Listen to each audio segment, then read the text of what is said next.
Bienvenue à toi, tu écoutes Sommes-nous vraiment tous des randoms? Un podcast où j'interroge des gens du quotidien sur leur quotidien.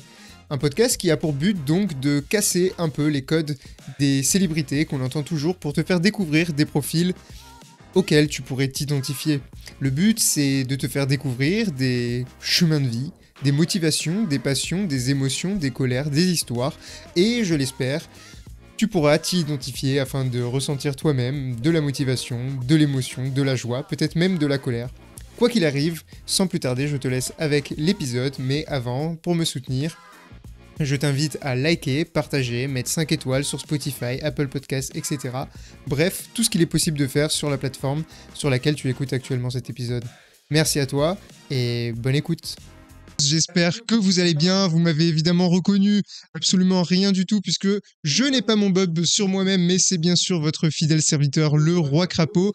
Et on se retrouve aujourd'hui de manière un petit peu inattendue et de manière spontanée pour un épisode spécial comme tous les autres finalement de Sommes-nous vraiment tous des randoms? Je ne sais même plus quel épisode c'est, mais c'est le 11 ou 12 je crois de mémoire. Je vous rappelle le concept, c'est un podcast dans lequel j'interviewe pendant environ 1 à 2 heures des gens qui pourraient faire partie de votre quotidien et que vous pourriez croiser dans la rue tout simplement sur leur parcours, leur vie de manière générale pour à la fois vous inspirer, essayer de vous faire découvrir de nouvelles choses et pourquoi pas ouvrir certains débats. Aujourd'hui, j'ai l'honneur et le privilège d'être accompagné, comme toujours, d'un invité exceptionnel qui est juste ici à ma gauche. Je vous présente Aurélien et c'est parti. Aurélien, en quelques mots, présente-nous qui tu es. Eh ben écoutez, bonjour à tous. Moi, c'est Aurélien, donc je suis scientifique de formation, actuellement en école de commerce dans un bac+6 et auto-entrepreneur dans la vie de tous les jours, en plus d'être salarié. Eh ben, très beau résumé. J'aurais pas fait mieux. Donc c'est souvent pour ça que je laisse d'ailleurs les gens se présenter parce que je ne ferai pas mieux. Et on va attaquer tout de suite avec la question que je pose à chaque personne que j'interviewe sur mon magnifique canapé gris. Est-ce que tu te souviens, alors c'est assez simple dans notre cas, mais quand et comment nous nous sommes rencontrés? Eh ben non, finalement, on s'est simplement rencontrés à la rentrée de cette année en école de commerce, puisque effectivement, notre très cher ami le Roi Crapaud est finalement dans ma promotion de classe. Donc ça a été relativement simple pour nous de se rencontrer, de discuter et de trouver des terrains d'entente concernant les projets, l'entrepreneuriat et le business. Tout à fait. Donc voilà, on s'est rencontrés en novembre, date de notre rentrée un petit peu décalée comparée à de nombreuses autres études. Voilà, la question est relativement simple puisqu'on s'est rencontrés donc il y a moins d'1 an. Mais ça permet aux gens un peu de situer de manière chronologique tout ça. Maintenant, je vais te demander donc tout le monde sait et tout le monde a compris que tu es arrivé en école de commerce dans un diplôme qui est un équivalent de bac+6. Est-ce que tu peux nous parler de ton parcours pour nous dire comment tu es arrivé là? Je te laisse le soin de définir par toi-même où ça te paraît pertinent de commencer. Voilà, on a eu des épisodes où en fait les gens commençaient à l'école primaire puisqu'ils avaient des parcours assez atypiques dès l'école primaire. D'autres ont fait un parcours plus classique et du coup commencé aux études supérieures. Voilà, à toi de faire comme bon te semble et je te laisse introduire ton parcours et je rebondirai certainement sur certains points. Eh ben, je pense qu'on va commencer par le primaire. Et très bien, Allez. je t'en prie. Donc mon grand-père était médecin, et en fait ça a toujours été pour moi un métier. Je me suis dit voilà, je veux faire médecin. J'ai toujours rêvé d'être médecin, j'ai toujours voulu être médecin. Donc à chaque fois qu'on me posait la question, finalement je disais qu'est-ce que tu veux faire plus tard? Médecin.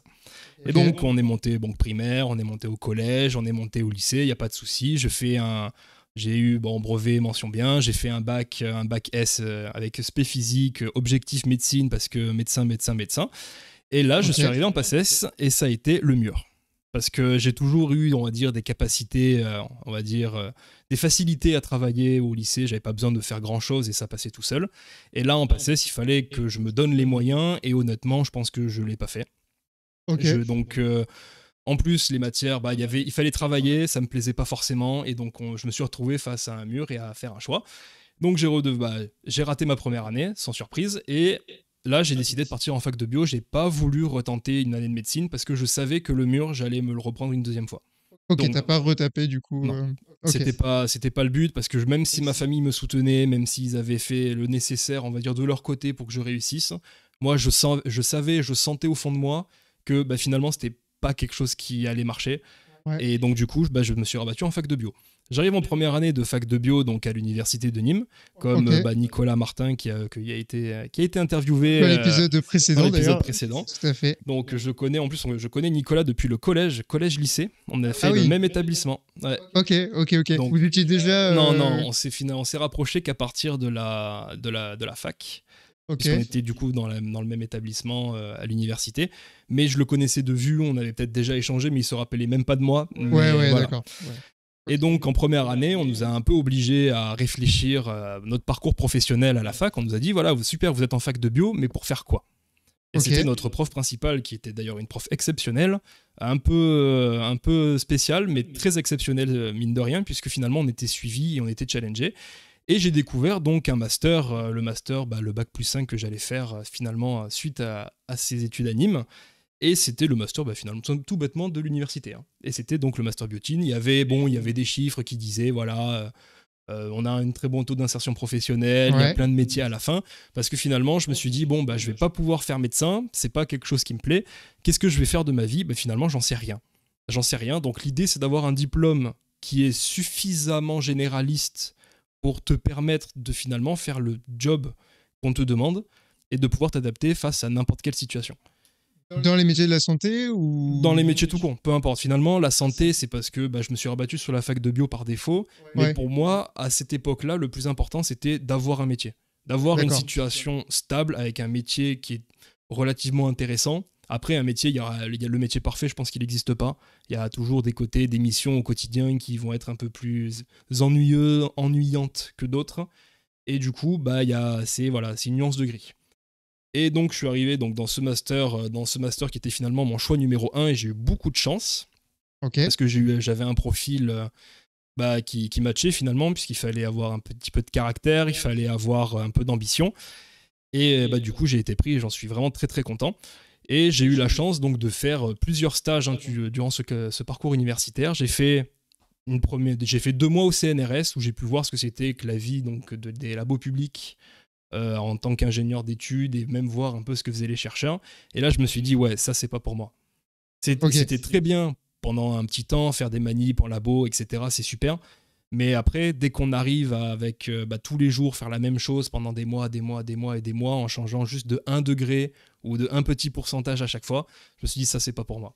Ouais, la recherche fondamentale, trop comment dire, abstrait aussi. Ouais, ça doit En être ça. plus, Ça doit être ok. ça. Ok. Donc, C'était quoi le projet de recherche, tu t'en souviens? alors moi c'était donc dans l'équipe de Maria Moriel au CNRS de Montpellier et Ok. je travaillais sur les micro-gouttelettes lipidiques et la réparation de l'ADN dans le noyau. Ok. Et donc j'avais fait beaucoup de western blot, de microscopie à fluorescence. C'était génial, hein, mais pour apprendre voilà, des manips, du terrain, etc. C'est super, mais pas toute une vie quoi. Ouais, bien sûr. Ok. Et donc, suite à ça, j'ai rejoint, parce que ça c'était en 3e année de fac, là j'ai pu rejoindre le master biotine. En première année, on avait un stage de 5 mois où là j'ai du coup été analyste financier à Paris. Coupure Ah oui, drastique. donc vraiment rien à voir. Coupure drastique. Je suis parti, voilà, j'avais une licence de bio, on nous a dit Dans trouver quoi? un Dans stage. une banque Consulting. C'était un groupe de consulting. Mais qui n'était pas du tout spécialisé dans la biologie. Et Enfin, alors, normalement, si. En fait, j'étais analyste financier, mais le groupe s'occupait de faire des crédits d'impôt. Ils allaient aider les entreprises pour D'accord. optimiser leurs leviers fiscaux liés à la recherche. Donc, c'était un peu du backup pour aider les entreprises. Mais c'est vrai que quand t'es étudiant, globalement t'es en 3e année, ça fait 2-3 mois que t'es en cours de master, c'est une remise à niveau un peu de tout le monde, donc là t'apprends pas grand chose de nouveau, juste tu cherches ton stage, tu t'épluches toutes les entreprises de France pour essayer de trouver quelque chose. Un jour on t'appelle, parce que j'avais rien trouvé, on t'appelle, on te dit tu veux être analyste financier à Paris. Je te dis, ça sonne tellement bien que oui, en fait, tu réfléchis pas, tu dis oui, bien sûr, sachant que j'avais un salaire, en stage, j'avais 2 fois plus que mes collègues qui étaient restés dans le la sud. région, ouais. Donc j'étais Bien sûr. le roi du pétrole. Et en fait, c'est vrai que quand je suis arrivé dans les bureaux là-bas, j'avais dit, voilà, pendant les entretiens, oui, je suis un biologiste, allez, en chimie, biologie, je suis capable de comprendre des thématiques et de faire quelque chose. Et c'est vrai que quand je suis arrivé dans les bureaux, on nous a dit, voilà, là, vous avez l'équipe informatique qui s'occupe de toutes les entreprises IT, là, c'est l'équipe biologie-chimie, et là, il y a notre équipe. Et j'ai fait, mais comment ça, notre équipe est biologie-chimie dans une phrase qui est pas ensemble. Et ils m'ont dit, oui, bienvenue chez nous, Grèce et Boulon, les ingénieurs mécaniques. Ah oui, Et d'accord. j'avais eu 8 au bac de maths. Donc, et ça a été, bon, c'était très dur, mais il y avait deux possibilités. C'était soit je me bloque et je me dis non, c'est pas mon domaine, c'est pas ma branche, j'ai eu 8 au bac de maths, les maths, j'y comprends rien et je pense que ça changera jamais et je ferai pas l'effort d'ailleurs d'essayer de les comprendre un jour. Soit je me dis bon, c'est pas grave, tu peux tout apprendre et tu vas faire du bon boulot et ça va te rendre adaptable et polyvalent. Donc, je me suis lancé et dans cette boîte, j'avais des dossiers de génie civil, ingénierie mécanique et des dossiers de recherche qui étaient franchement intéressants, avec des kilomètres de choses dont je comprenais finalement pas grand-chose. Okay. Mais en faisant l'effort de cette recherche de polyvalence, j'ai réussi finalement à aujourd'hui être dans une situation où je peux lire, comprendre et expliquer presque n'importe quoi. Et en termes de bilan financier. En termes de projet de recherche. Parce que finalement, les dossiers, j'étais analyste financier, parce qu'en gros, les entreprises, elles avaient donc leur projet. Ouais. Il y avait toutes les factures qui étaient associées. Je devais faire le tri des factures en disant ça c'est éligible, ça l'est pas, ça c'est éligible, ça ne l'est pas. Et ensuite, construire intégralement le dossier qui va être envoyé au fisc. Et qui sera défendu par l'entreprise pour bénéficier du coup des 30% de crédit d'impôt sur leurs dépenses de R&D. Ok.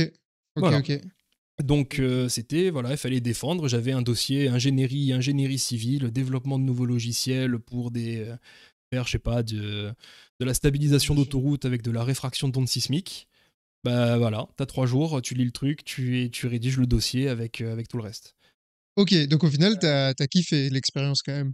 Alors, c'était intéressant, mais honnêtement, je le referai pas.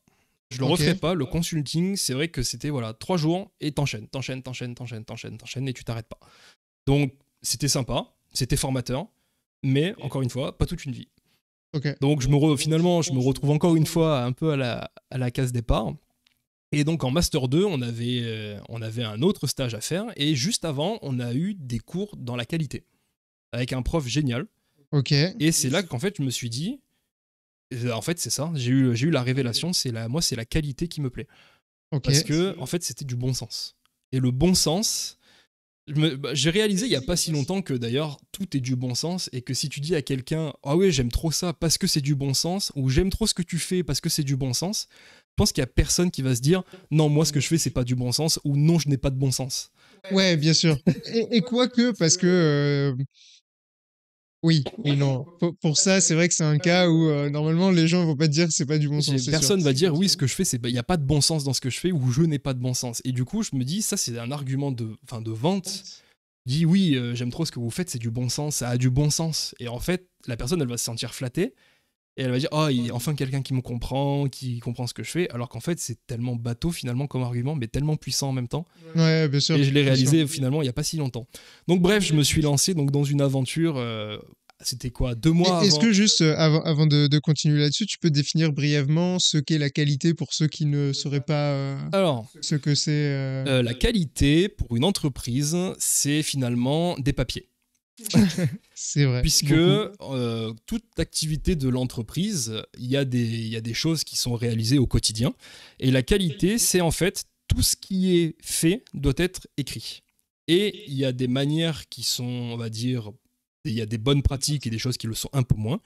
Mais l'idée, c'est d'avoir tout à l'écrit pour que lorsque quelqu'un quitte son poste et qu'une personne le remplace, il soit en mesure son successeur soit en mesure de refaire exactement la même chose à partir finalement d'une notice.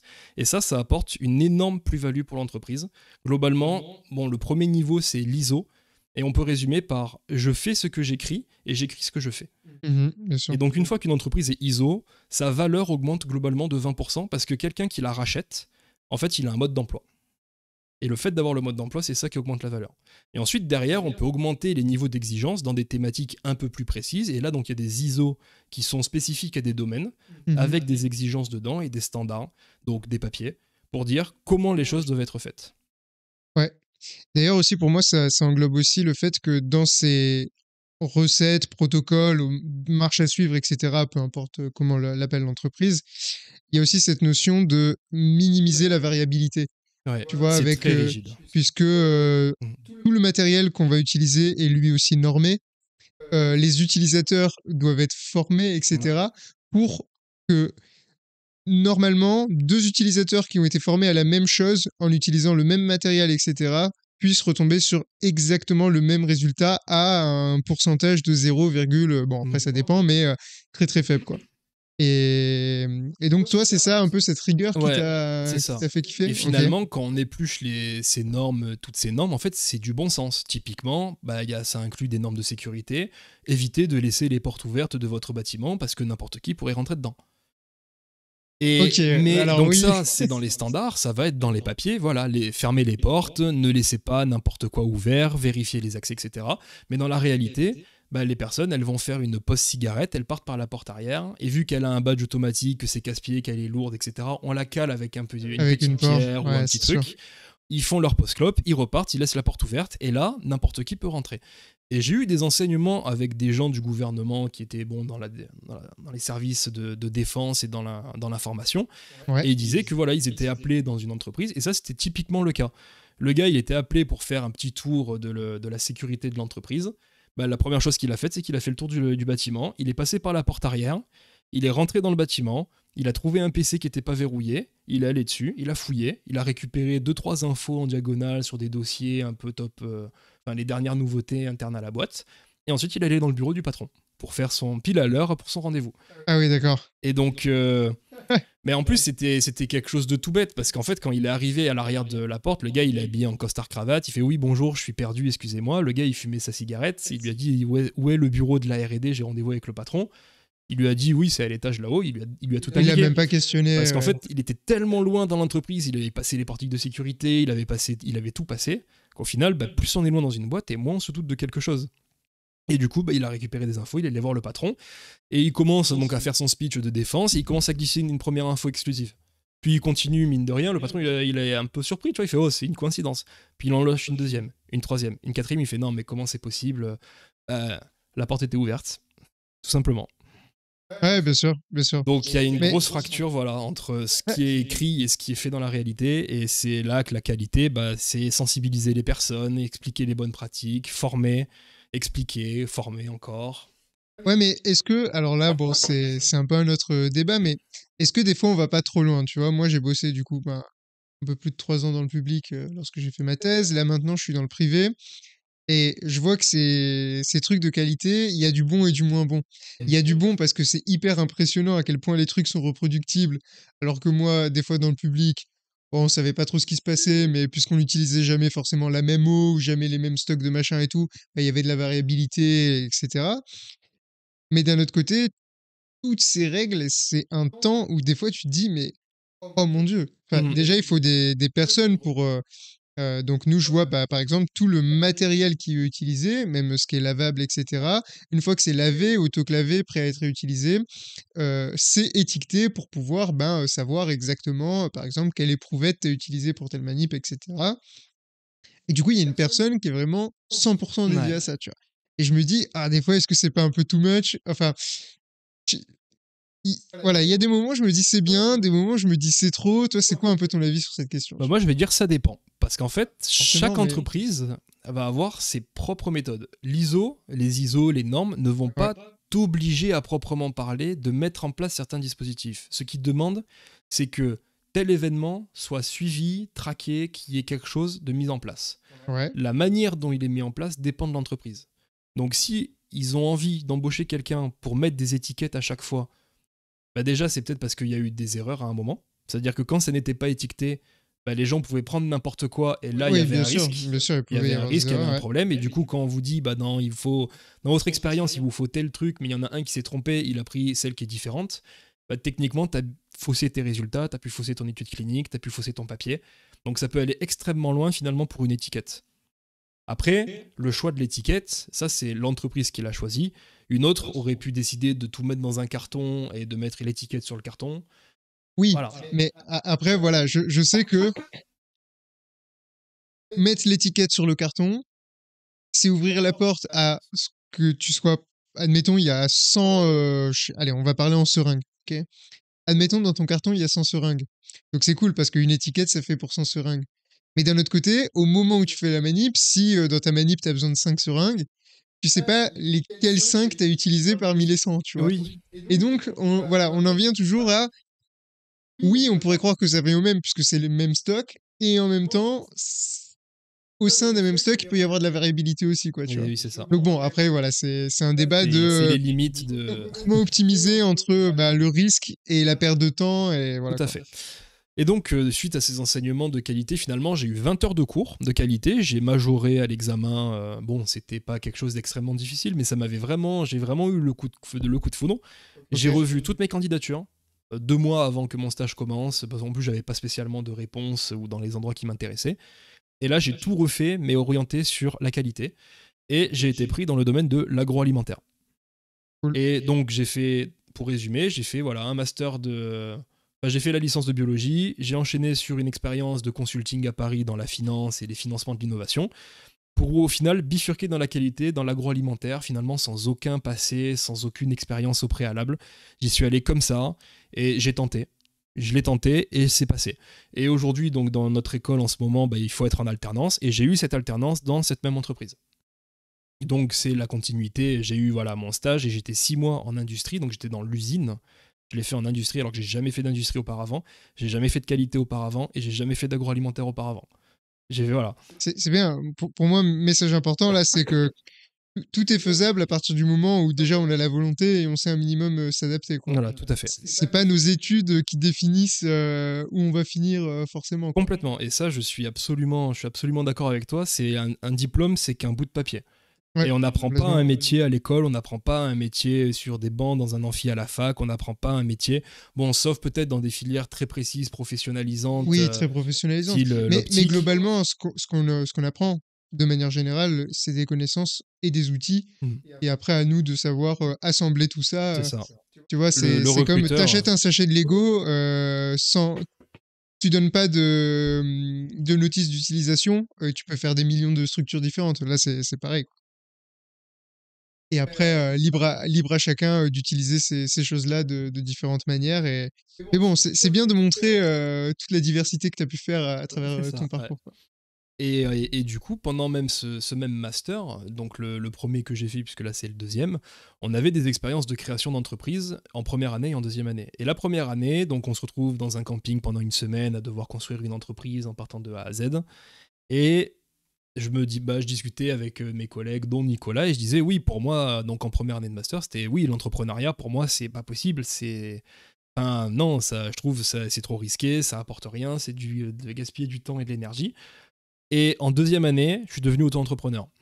Comme quoi, J'ai très vite changé parce qu'en fait, j'étais donc étudiant dans son petit appartement à Montpellier. Je passais mes journées, donc j'allais en cours, je faisais du sport en repartant et je rentrais chez moi le soir et je jouais aux jeux vidéo, comme ok. beaucoup de personnes finalement, je pense, de notre âge, voire plus, voire moins. Mais je me détruisais à ça. Je faisais que jouer. Je faisais que ça. Et en fait, je suis finalement tombé sur des vidéos qui m'ont un peu ouvert les yeux. Donc, c'était des vidéos de développement personnel, hein, tout bêtement. Je suis peut-être un peu tombé dessus par hasard, mais en fait, j'ai eu j'ai eu un déclic. Ok. J'ai eu un déclic et je me suis dit, finalement, les mêmes causes produisent les mêmes effets. Et si tu fais comme tout le monde, tu auras la même vie que tout le monde. Donc si tu fais les mêmes, si on prend, je sais pas, n'importe qui fait un bac+5, qui finit dans une entreprise avec un salaire entre 1700 et 2500 euros par mois, si on regarde au bout de 40 ans, qu'est-ce qu'il a pu accomplir avec tout ça? Il s'est acheté sa maison, il a eu des enfants, ses enfants ont eu une éducation, les enfants ils partent à la fac, ils vont avoir un bac+5, ils vont eux aussi avoir un métier entre 1700 et 2500, et au final l'histoire se répète. Bien sûr, bien sûr. Et c'est là que je Là, me suis dit, je mets juste une petite parenthèse pour dire que là, on parle d'une gaussienne, donc on parle de 95% des cas. Évidemment, si vous connaissez quelqu'un qui a fait un bac+5 et qui est millionnaire, ou à l'inverse, qui est à la rue, ça existe aussi, mais bien c'est sûr, pas la majorité des cas, c'est pour ça que c'est pas de ça dont on parle, quoi. c'est ça, mais voilà. Et donc du coup, j'ai commencé à m'intéresser, voilà, à qu'est-ce que je pourrais faire dans ma vie pour essayer d'avoir le meilleur futur possible pour Ouais, moi, pour ma femme et pour mes enfants. ok, Et donc c'est là que j'ai commencé à m'intéresser finalement au business. ok. Et donc j'ai commencé avec des formations sur la bourse parce que la bourse, voilà, ok, moi j'ai toujours été un partisan du long terme. J'ai toujours fait les choses sur le long terme. Les petits pics sur oui, je vais faire ça et dans une semaine ça n'existe plus ou c'est du passé, les petits caprices, moi ça n'a jamais été mon truc. C'est vraiment, je préfère gagner 1 centime tous les jours et le doubler de manière exponentielle pendant des années plutôt que gagner 1 million tout de suite, tu vois. Ouais. Parce que moi, c'est le long terme qui primera toujours sur le reste. Et donc, le long terme, je me suis intéressé à la bourse avec les intérêts composés. Mhm. Donc, je me suis dit, je suivais ma formation et il disait, voilà, l'idée, c'est d'avoir un certain montant à pouvoir déployer donc, dans les investissements. Et je me suis dit, d'accord, ma vie de salarié que j'ai envie de conserver va me permettre de faire ma vie normale, donc acheter ma maison, avoir une voiture, faire des voyages, profiter de ma famille, etc. Mais finalement, pour avoir un plus bel avenir, l'investissement qu'il faut mettre en bourse ne sera pas compatible avec l'argent que tu gagnes en étant salarié, tout simplement. Donc j'ai décidé de devenir auto-entrepreneur, lancer mon business en ligne, et les bénéfices que je tire de cette activité secondaire, eux, seront réinvestis dans mes investissements. Ok, Et elle est là, la intéressant. logique. Ok. Moi, j'ai plein de questions par rapport à ça, tu t'en doutes bien. Euh, euh, bon, la première chose, c'est comment tu manages un peu ton temps par rapport à tout ça, puisque bah, on en parlait justement là en off avant de commencer. Le vrai problème, c'est le temps. Donc là, il faut savoir que on a des études en formation. euh, on travaille, après ça dépend en fonction des entreprises, des semaines d'école, etc. Mais on va dire que les heures de journée de travail sont prises. En gros, faire la moyenne, j'imagine, entre 8 et 17 heures, quoi. Avec le temps qui te reste, comment tu gères à la fois ben, ta vie privée, un peu ton statut d'auto-entrepreneur. D'ailleurs, développe un petit peu tes activités aussi pour dire ce que tu fais. Parce que, évidemment, il y a en fonction des activités, le temps à investir n'est pas forcément le même. Et voilà, comment tu gères aussi, on va dire pas la frustration, mais le fait de, si tu fais une vente à 500 euros, comment te dire, je ne les utilise pas maintenant, je les investis, etc. Alors, la gestion du temps, moi, c'est je me lève le matin et la première chose que je fais, donc en général, j'ai tendance malheureusement à me réveiller naturellement à 7 heures, Ok. quoi qu'il arrive. Ma femme, elle est un peu plus tardive. Le week-end, je peux rester au lit. Mais finalement, quand c'est mes périodes de boulot, donc je sais qu'avec ma femme, on va se lever en même temps, mais elle va partir avant moi. Et en fait, j'ai un moment le matin où je me retrouve seul chez moi et j'ai globalement une bonne heure avant d'aller partir pour mon travail à moi. Et pendant cette heure-là, je vais la consacrer à mon business en ligne. Donc c'est finalement une des premières choses que je fais dans la journée. Ça va être revoir, voilà, j'ai un projet en cours, je suis en train de rédiger quelque chose pour mon service. Je le fais le matin. Globalement, mon business, c'est que je suis bras droit d'influenceur. Donc je propose des prestations de services sur une plateforme en ligne qui s'appelle ComeUp et je propose tout ce que finalement un influenceur n'a pas envie de faire. Donc ça va être peut-être le montage vidéo, ça pourrait être la création d'une boutique et d'une marque, ça pourrait être monter un serveur Discord, ça pourrait être faire la gestion de ses réseaux sociaux, ça pourrait être aller plus loin dans les analyses financières de ses propres business déjà existants, et ainsi de suite. Et en fait, j'achète des formations sur des compétences que je ne connais pas, que je ne maîtrise pas, mais qui seraient utiles pour ma cible qui aujourd'hui est les influenceurs. Et cette idée-là, j'ai pu la clarifier durant avec les enseignements qu'on a eus, parce qu'en fait, au début, mon idée, c'était, j'ai des compétences que j'ai pu apprendre à l'école, comme par exemple refaire des CV. J'ai dû faire 3 stages, dont des longs, et dans des domaines finalement où j'y connaissais rien. J'ai dû faire, je pense, des centaines, voire des milliers de CV. Et en fait, aujourd'hui, je sais faire un CV. Et je me dis, ça, je m'en servirai quand si jamais je reste dans une entreprise pendant des mois, voire des années et des années, cette compétence-là, elle pourrait, entre guillemets, s'émousser. Et je me dis, ce serait tellement plus profitable à des personnes qui me payent ne serait-ce que 20 euros pour que je leur refasse leur CV, pour qu'ils profitent de cette expertise. Et au final, ça pourrait les aider eux dans leur vie. Et finalement, aider les autres, c'est quelque chose de très beau et très noble. Et donc, j'ai commencé comme ça. Finalement, je me positionne dans l'ombre des personnes pour les aider. Et Ok. aujourd'hui, donc voilà, j'ai acheté des formations typiquement sur de l'emailing marketing pour faire des pages de vente, pour faire des tunnels de vente pour les influenceurs qui lancent un business.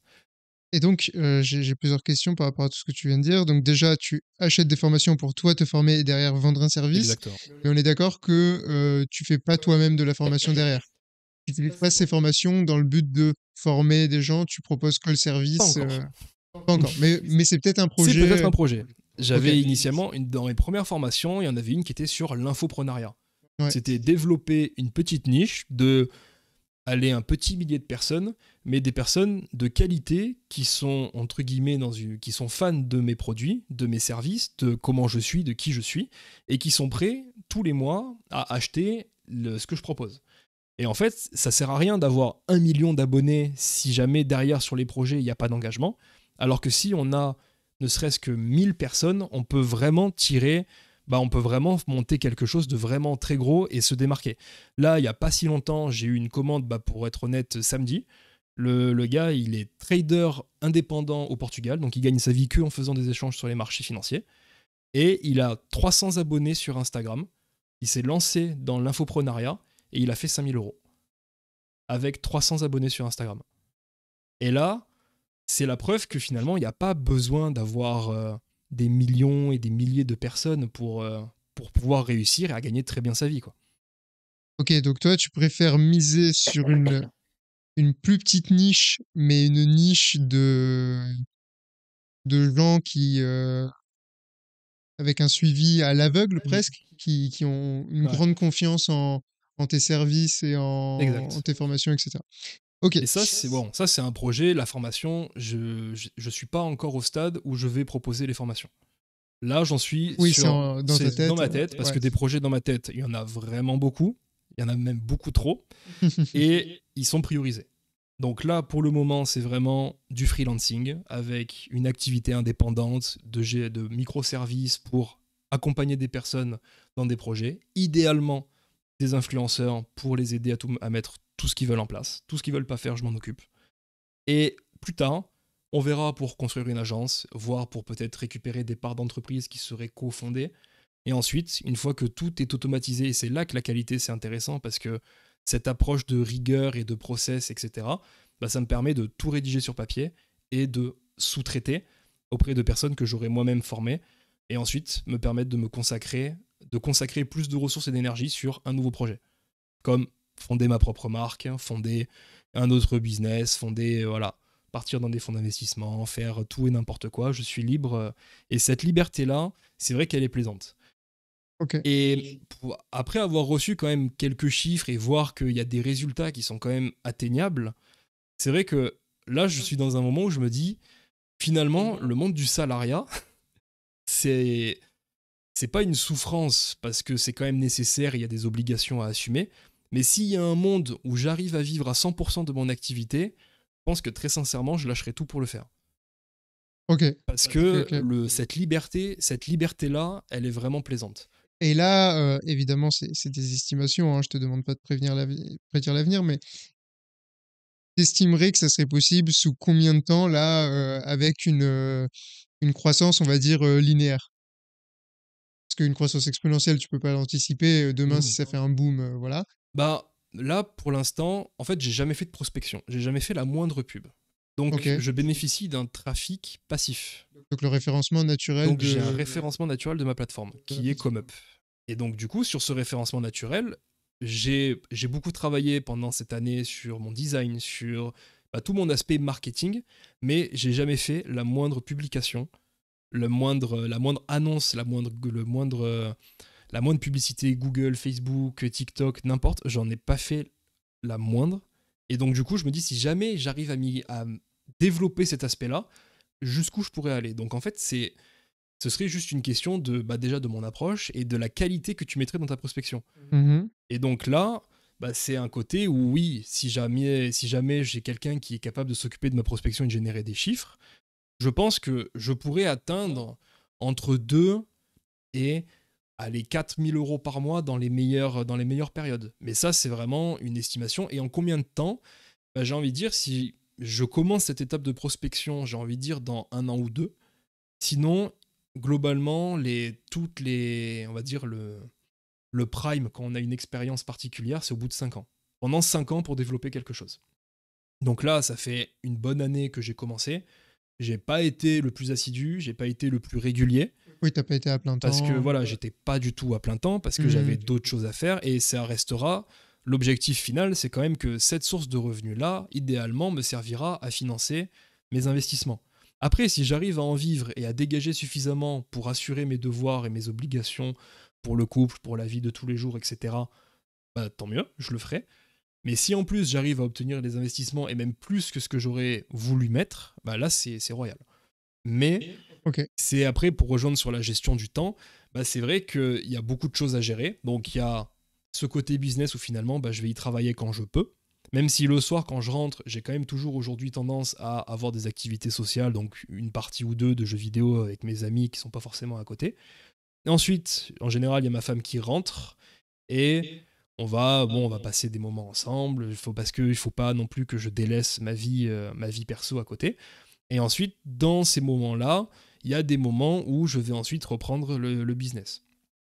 Et il y a des Ok. voilà, et donc c'est des moments, c'est un peu par-ci par-là, à gauche à droite, mais c'est aujourd'hui c'est devenu régulier parce que j'ai un défaut, c'est que je fonctionne par vague de motivation. Et normalement, je ne suis pas hyper régulier et je sais que c'est un défaut parce qu'il faut être constant, ne serait-ce que faire 30 minutes tous les jours, c'est super. Là, je m'y suis remis depuis quelques mois à faire vraiment ma petite heure le matin avant de partir au boulot, d'être un petit peu le soir en rentrant quand il y a des urgences ou des choses qui sont vraiment. Il n'y a plus que 3 lignes à modifier et je peux publier et on n'en parle plus. Mais c'est vrai qu'il y a aussi des moments où je me dis non, là j'ai pas envie, j'ai la flemme, pas cette semaine, ou là j'ai envie de prendre du repos. Et c'est ça, ce goût-là, cette liberté de se dire non, cette semaine j'ai pas envie, donc je le ferai pas. Ok. Tout ce que tu viens de dire, ça me fait penser à trois questions. Je vais essayer de pas les oublier, de les poser une par une. Premièrement, donc tu évoquais le fait à un moment de vendre des services de mailing, par exemple, Oui. parce que tu t'étais formé à ça, mais tu dis que tu fais pas de prospection. Donc déjà, moi, ça me surprend un petit peu ce côté de tu proposes de la prospection aux gens alors que tu n'en fais Ouais, pas pour toi-même. exactement. Alors pourquoi ce choix-là? Et ensuite, comment toi tu manages, on va dire, le fait de l'aspect un peu légitimité, tu vois, comment tu arrives à convaincre de ta légitimité en tant que vendeur d'un service de prospection, par exemple, dans ce cas-là, tu Hmm. vois. Ou d'autres choses comme les CV, t'en parlais un peu plus tôt, tu vois, ce côté de dire pourquoi on choisirait d'aller voir Aurélien plutôt qu'un service, enfin une entreprise qui serait vraiment spécialisée dans la mise à niveau de CV, des choses comme ça. Oui, je comprends. Alors, faut savoir que sur la plateforme, on a une certaine visibilité qui est liée à un prix. Je paye un abonnement tous les mois. Bon, là, je l'ai annualisé parce qu'ils allaient avoir une réforme, une augmentation, et c'était plus rentable sur l'année à venir de passer maintenant à une facture annuelle Ouais, qu'à un truc mensuel. Donc, j'ai une mise en avant naturelle générée par cet abonnement-là.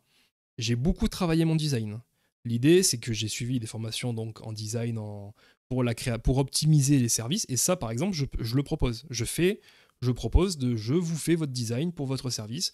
Parce que ok, l'idée, c'est que c'est comme un catalogue. La personne, elle va taper CV, lettre de motivation. Il va y avoir un certain nombre de personnes qui vont sortir. ouais, Et elle va pas aller chercher, elle va pas scroll tout en bas de la page, aller chercher le petit onglet page 4 oui, et oui, tomber sur moi et dire c'est celui-là. Non, c'est les premières secondes, elle va être sur le catalogue et l'œil va être attiré naturellement vers des miniatures qui sont attrayantes, qui sont atypiques, qui sont originales, qui sont aux critères et au goût de la personne. mhm, Et la personne, elle va cliquer. Et en général, ce clic-là, si la page de vente derrière est bien construite, ça va convertir. Donc l'idée, c'est d'avoir une miniature qui est belle. Et avec les cours qu'on a pu voir, donc typiquement le marketing digital, là je suis en train de tout restructurer pour appliquer les méthodes qu'on a pu voir en cours. Et bon, j'ai pas encore de retour pour voir si ça marche ou pas, parce que finalement c'est ça quand on continue. Je teste quelque chose, il y a des résultats, oui, non. S'il n'y a pas de résultats, bah on recommence. Et ça fait 1 an que typiquement ma charte graphique, j'ai dû la changer 6 fois. Parce que la première fois, j'étais super fier, j'étais trop content. J'avais passé 4 heures dessus, je me suis dit, vas-y, là c'est bon, c'est le truc, il est parfait. Et aujourd'hui, tu la regardes, tu dis non, elle est dégueulasse. Et il y a vraiment une étape entre chaque version, il y a vraiment un pas qui est franchi, et j'ai pris en expérience. Mais j'ai pris en expérience parce que ça fait 1 an que je fais ça à chaque fois. ok. Alors moi, j'ai un petit peu le même problème que toi sur certaines choses, tu vois. Euh, Mon site, j'y passe des heures et des heures dessus, et des fois, je le vois et j'ai envie de me baffer, tu vois. Et je me demande s'il n'y a pas aussi ce côté, on a la tête dans le guidon. Mhm. Du coup, est-ce que tu fais évaluer ton site par des gens de ton entourage ou Oui, que tu connais pas forcément? Parce que, voilà, évidemment que toi, à force de le voir, tu vas le vomir, tu vois. tout à fait. Et en fait, alors j'ai testé beaucoup de choses, mais au final, le plus important, c'est est-ce que, lorsque je montre la page, donc en général, j'arrivais dans le haut des services, dans les catégories qui m'intéressaient, et est-ce que j'arrive donc sur le haut de la page et que donc en un simple regard, est-ce que ton œil est attiré directement vers ma page à moi? Et c'est ça que je fais évaluer auprès de mes proches. Voilà, j'ai fait un design, je l'ai mis en place, je l'ai publié, je monte la page, je dis voilà, où est-ce qu'est allé ton œil? Sur qui t'as envie de cliquer là maintenant tout de Donc, suite? par exemple, tu leur dis d'aller sur ComeUp, de taper CV dans la barre de Je recherche et retourne de voir juste mon sur écran. Ouais, je l'ai sur mon ordi, Oui, donc ouais, voilà, ouais, je oui, leur oui, montre, voilà. je fais vous êtes prêts? Et hop, où est-ce que qui t'a vu en premier? Qui t'a vu en premier, ouais. Ok. Et si c'est moi, bah tant mieux, c'est que ça marche. Mais après, c'est pareil, c'est en fonction des gens. Il y en a, ça va être oh non, moi j'ai vu celui-là, oh non, moi j'ai vu celui-là, oh non, moi j'ai vu celui-là. Donc au final, ça dépend un peu des personnes. Et donc la formation que j'ai suivie, parce que pour ComeUp, bah, j'avais acheté une formation aussi pour apprendre comment ça fonctionne, comprendre l'algorithme, comprendre comment faire, etc. Et là, elle a été remise à jour, et parce que bah, la plateforme évolue, la personne qui fait Bien la sûr. formation fait évoluer, et c'est très bien d'ailleurs.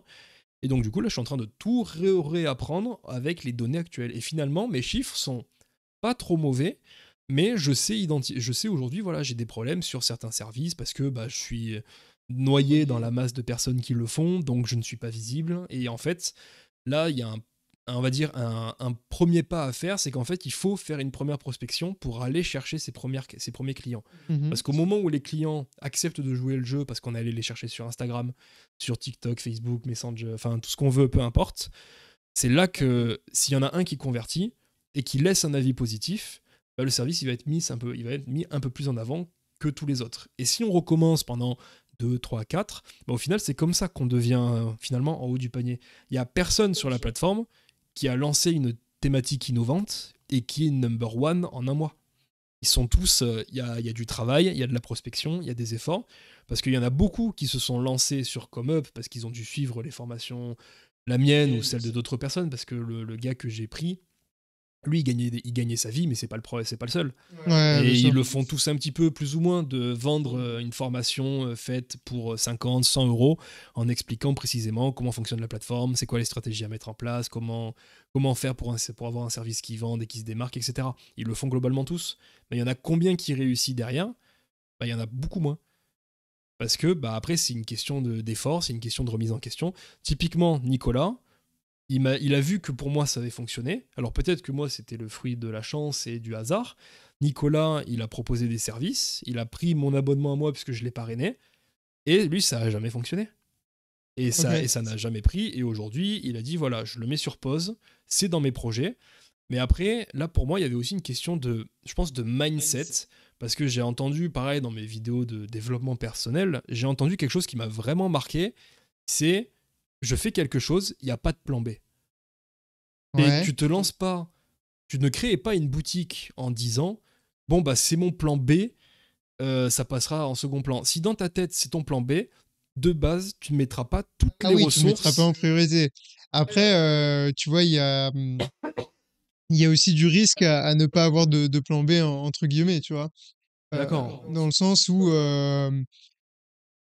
bon, il vaut mieux anticiper que quelque chose ne marche pas pour pas se retrouver dans la merde non plus, tu c'est vois. ça. Mais du coup, alors Mais je comprends la mentalité de se dire, bah, si tu te dis que ça doit marcher parce que, voilà, tu vas tout faire pour que ça marche, quoi. exactement, je me suis dit ça va marcher. Je me suis pas parti en me disant je teste et on verra si ça marche. Je Mhm. me suis lancé en me disant ça va marcher. Ouais, bien sûr. Et bon, certes, je suis dans le monde du salariat, j'ai quand même une stabilité, on va dire, dans ma situation qui me permet ça, mais dans ma tête, j'ai considéré ce projet de service en ligne comme ma priorité absolue numéro une.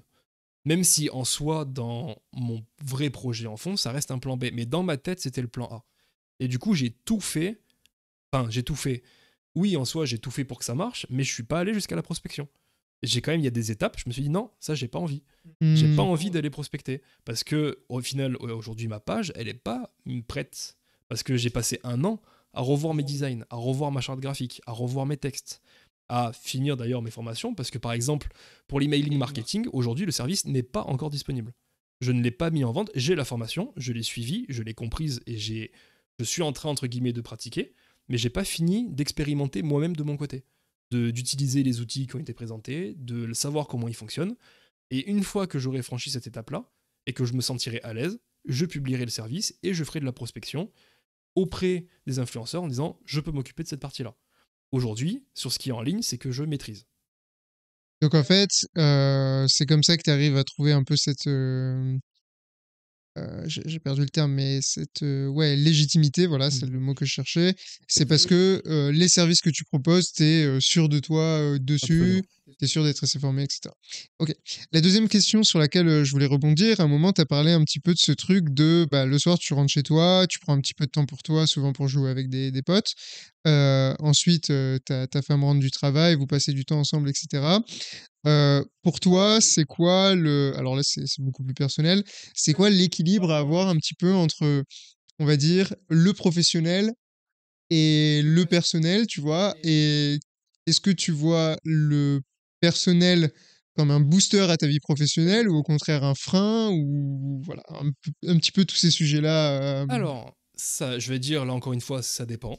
évidemment, ça bien sûr, Parce mais... que, certes, une personne seule, techniquement, peut se consacrer à 100% le soir sur ses Ouais. projets et sera peut-être hyper efficace, voire à en devenir complètement accro et ne plus pouvoir décrocher. Et c'est vrai que là, pour Ouais, le coup, moi et ma femme, on est extrêmement différents. Pour ok. pas dire que moi je suis noir et elle est blanc. On est vraiment les opposés complets. Et c'est vrai que elle, tout ce qui est business en ligne, tout ça, ça l'intéresse pas. Et je me dis Ok. que si jamais j'étais avec quelqu'un qui voulait se lancer dans des projets comme ça, à tour de bras, comme moi j'en ai qui fusent dans ma tête, aujourd'hui je suis dans une phase de yes man. Donc on me dirait, vas-y, viens, on fait ça. J'aurais fait, vas-y, go. Et au final, on aurait été le week-end, on aurait été deux hobbits derrière un PC en train de pianoter, à monter des business plans, à monter des Ah ouais, trucs. ouais, ouais, ouais. Et en fait, vu que le fait que ma femme n'est pas dans cette idée-là, et que c'est elle qui me prend par la main et qui m'amène dehors, en fait, ça me fait du bien. Même si en soi, je vais peut-être râler et dire oui, j'aurais aimé faire autre chose, j'aurais pu, là t'imagines, j'aurais pu finir tel truc, j'aurais pu avoir 50 € en plus à la fin du mois, quelque chose comme ça. Mais au final, je sais que pour moi, pour ma santé peut-être même mentale, je pense que c'est nécessaire. Hmm. Et Ok. c'est là qu'il y a de tout, il y a tout qui s'entend. Je préférerais avoir une personne qui fait les mêmes choses que moi et on fait tout ensemble et on a des business et on devient millionnaire à deux et c'est beau. Mais aussi le côté de bah on est différents et ça me fait une fracture et ça fait du bien. Ok, parce que sachant que depuis que tu as commencé un petit peu, on va dire, l'esprit entrepreneuriat, tu étais déjà en couple à ce moment-là. Je suis en couple depuis 8 ans. Ah oui, donc tu jamais, vraiment jamais fait l'entrepreneuriat seul. Non, Ok, jamais. J'ai ok, jamais ok. connu l'entrepreneuriat seul. Je suis en couple depuis que je suis en première. Ah oui. Et aujourd'hui, on est donc à bac+6. Ma femme, elle est en CDI. Je dis ma femme, mais on est fiancés. Ok, Mais je c'est déjà l'appelle. pas mal. C'est déjà pas mal, mais je l'appelle ma femme depuis qu'on est en terminale. Parce que, comme je l'ai dit, moi, ça a toujours été de long terme. Et j'avais des sentiments pour elle, j'avais une attirance pour elle. Et je savais qu'avec elle, c'est là où ça irait le plus loin. Ouais. Et je pense qu'elle aussi, c'est réciproque de son côté. Et au final, ça a marché. Parce que le long Mais terme. tu vois, ça me fait rire, ça fait un peu écho à un truc que tu disais tout à l'heure. Et après, je reviendrai sur ce que tu disais avant, mais il y a beaucoup de gens qui voient leur relation des fois comme un plan B. Tu sais, Mhm. ça fait un peu écho à ce que tu disais quand tu lances un site internet. Il y en a beaucoup qui se posent des questions en mode ouais, mais là, ça va durer un temps et puis ensuite on verra, tu vois. Mhm. Alors que toi, visiblement, bah, t'as vu ça comme peu importe, puisque tu peux jamais savoir si c'est la femme de ta vie ou pas. Ça se trouve, dans 2 ans, vous êtes plus ensemble, je vous le souhaite pas, mais tu peux pas le savoir. Et mais tu le vois quand même comme bah, c'est la relation de ta vie, tu vas, et je pense que c'est aussi un des facteurs qui fait que ça dure depuis aussi longtemps. Bref, ça c'est une petite aparté parce que j'ai l'impression qu'en ce moment, les gens, des fois dans les relations, ils sont un petit peu, ouais, je sais Instable. pas, bah, instables, ouais, mais j'ai l'impression que c'est les mentalités actuelles, que ce soit professionnel ou personnel, etc. Je vois vachement ce côté de, il y a plus d'engagement. Et tu sais, c'est Mhm. toujours en mode, je fais un truc, mais on verra s'il y a autre chose. Et pareil dans le pro, tu vois, genre, de moins en moins de gens veulent, c'est bizarre, hein, mais signer des CDI, tu vois, là où avant le CDI c'était quelque chose de sacré. Moi, je connais plein de gens qui enchaînent les CDD parce que, là, on va pas s'engager trop vite, quoi, tu vois. Ouais. Et aussi pour revenir à ce que tu disais un petit peu avant, là, donc sur cette histoire de rupture et tout, euh, je le comprends très bien, Mais en même temps, voilà, enfin, moi j'imagine plutôt la deuxième vision des choses qui est que, bah, en fait, c'est cool aussi d'être avec quelqu'un qui... Parce que tu vois, si toi, c'est un objectif de vie de te dire, bah, en fait, j'ai envie que mon business il fonctionne suffisamment pour avoir une indépendance financière, de temps, etc.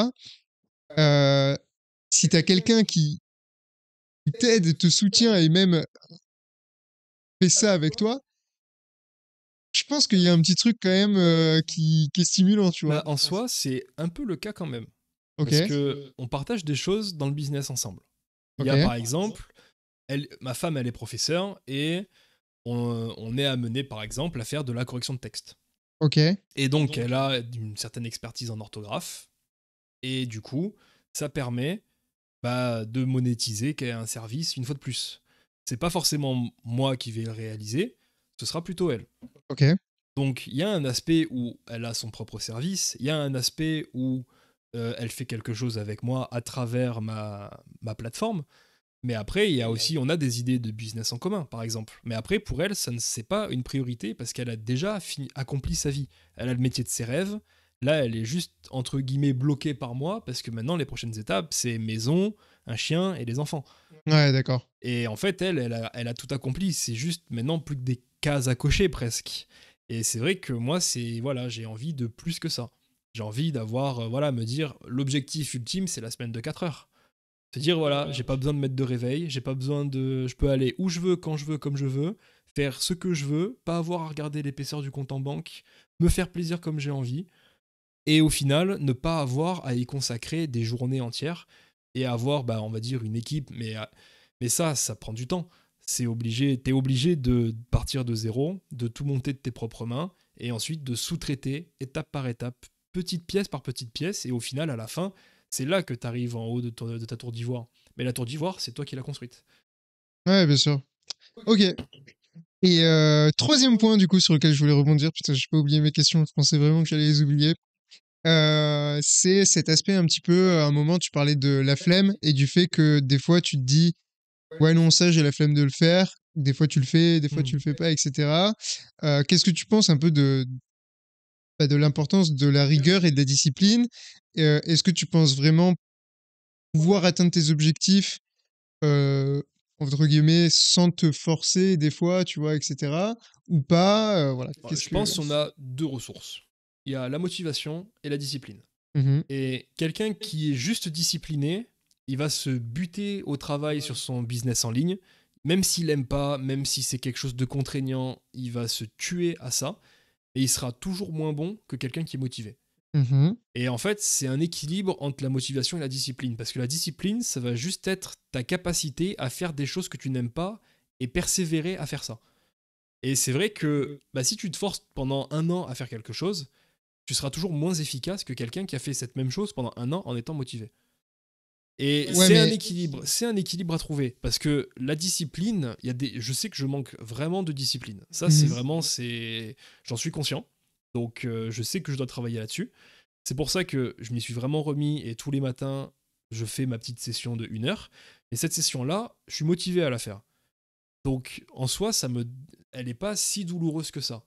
Par contre, il y a des moments où c'est des contraintes. Et après, c'est des contraintes parce que t'as ta journée, tu fais 8h, 18h au travail. Tu rentres le soir, t'as 1 heure pour jouer avec tes collègues, t'as 1 heure pour manger, t'as peut-être 1 heure avec ta femme. Et là, il reste à peu près 1 heure. Et en fonction de ton état, tu te dis, bon, c'est pas grave. Mais globalement, je dirais que je passe 2 heures par jour sur mon business. Et je pense que il n'y a pas besoin d'aller chercher plus loin. Entre 1 heure et 2 heures, ça te permet de gérer, créer, administrer, bref, développer un peu ton activité sans avoir à forcément négliger le reste de ta vie. Mhm. Et en fait, comme ça, le lendemain, tu reviens, tu as les idées fraîches, tu peux prendre du recul, tu peux dire, ah oui, non, ça c'est pas bon, je peux le changer. Et en fait, à la fin de la semaine, allez, tu as passé 10 heures, mais c'est largement suffisant. Et en fait, globalement, là, je pense, avec le rythme que j'ai réussi à trouver comme équilibre, dans un bon un petit mois et demi, je pense que normalement, je suis à jour. J'aurais revu tous mes graphismes, j'aurais revu tous mes textes et tous mes services, j'aurais tout passé en anglais, parce qu'il y a la version française et la version anglaise, comme ça je touche plus de monde. Et j'ai prévu pour cet été de commencer la prospection. Ok. Mais voilà, j'y consacrerai pas 10 heures par jour. Donc, tu as quand même un plan et des objectifs à respecter. Là, tu vois, tu disais un mois et demi pour tes graphismes. Cet été, les trucs, etc. Enfin, la prospection. Si tu...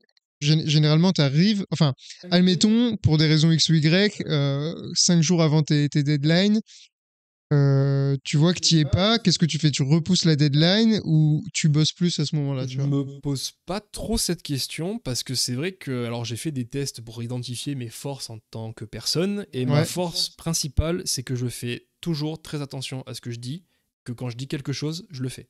ouais. Cette année, j'ai dit que je ferai les trajets Nîmes-Marseille en voiture.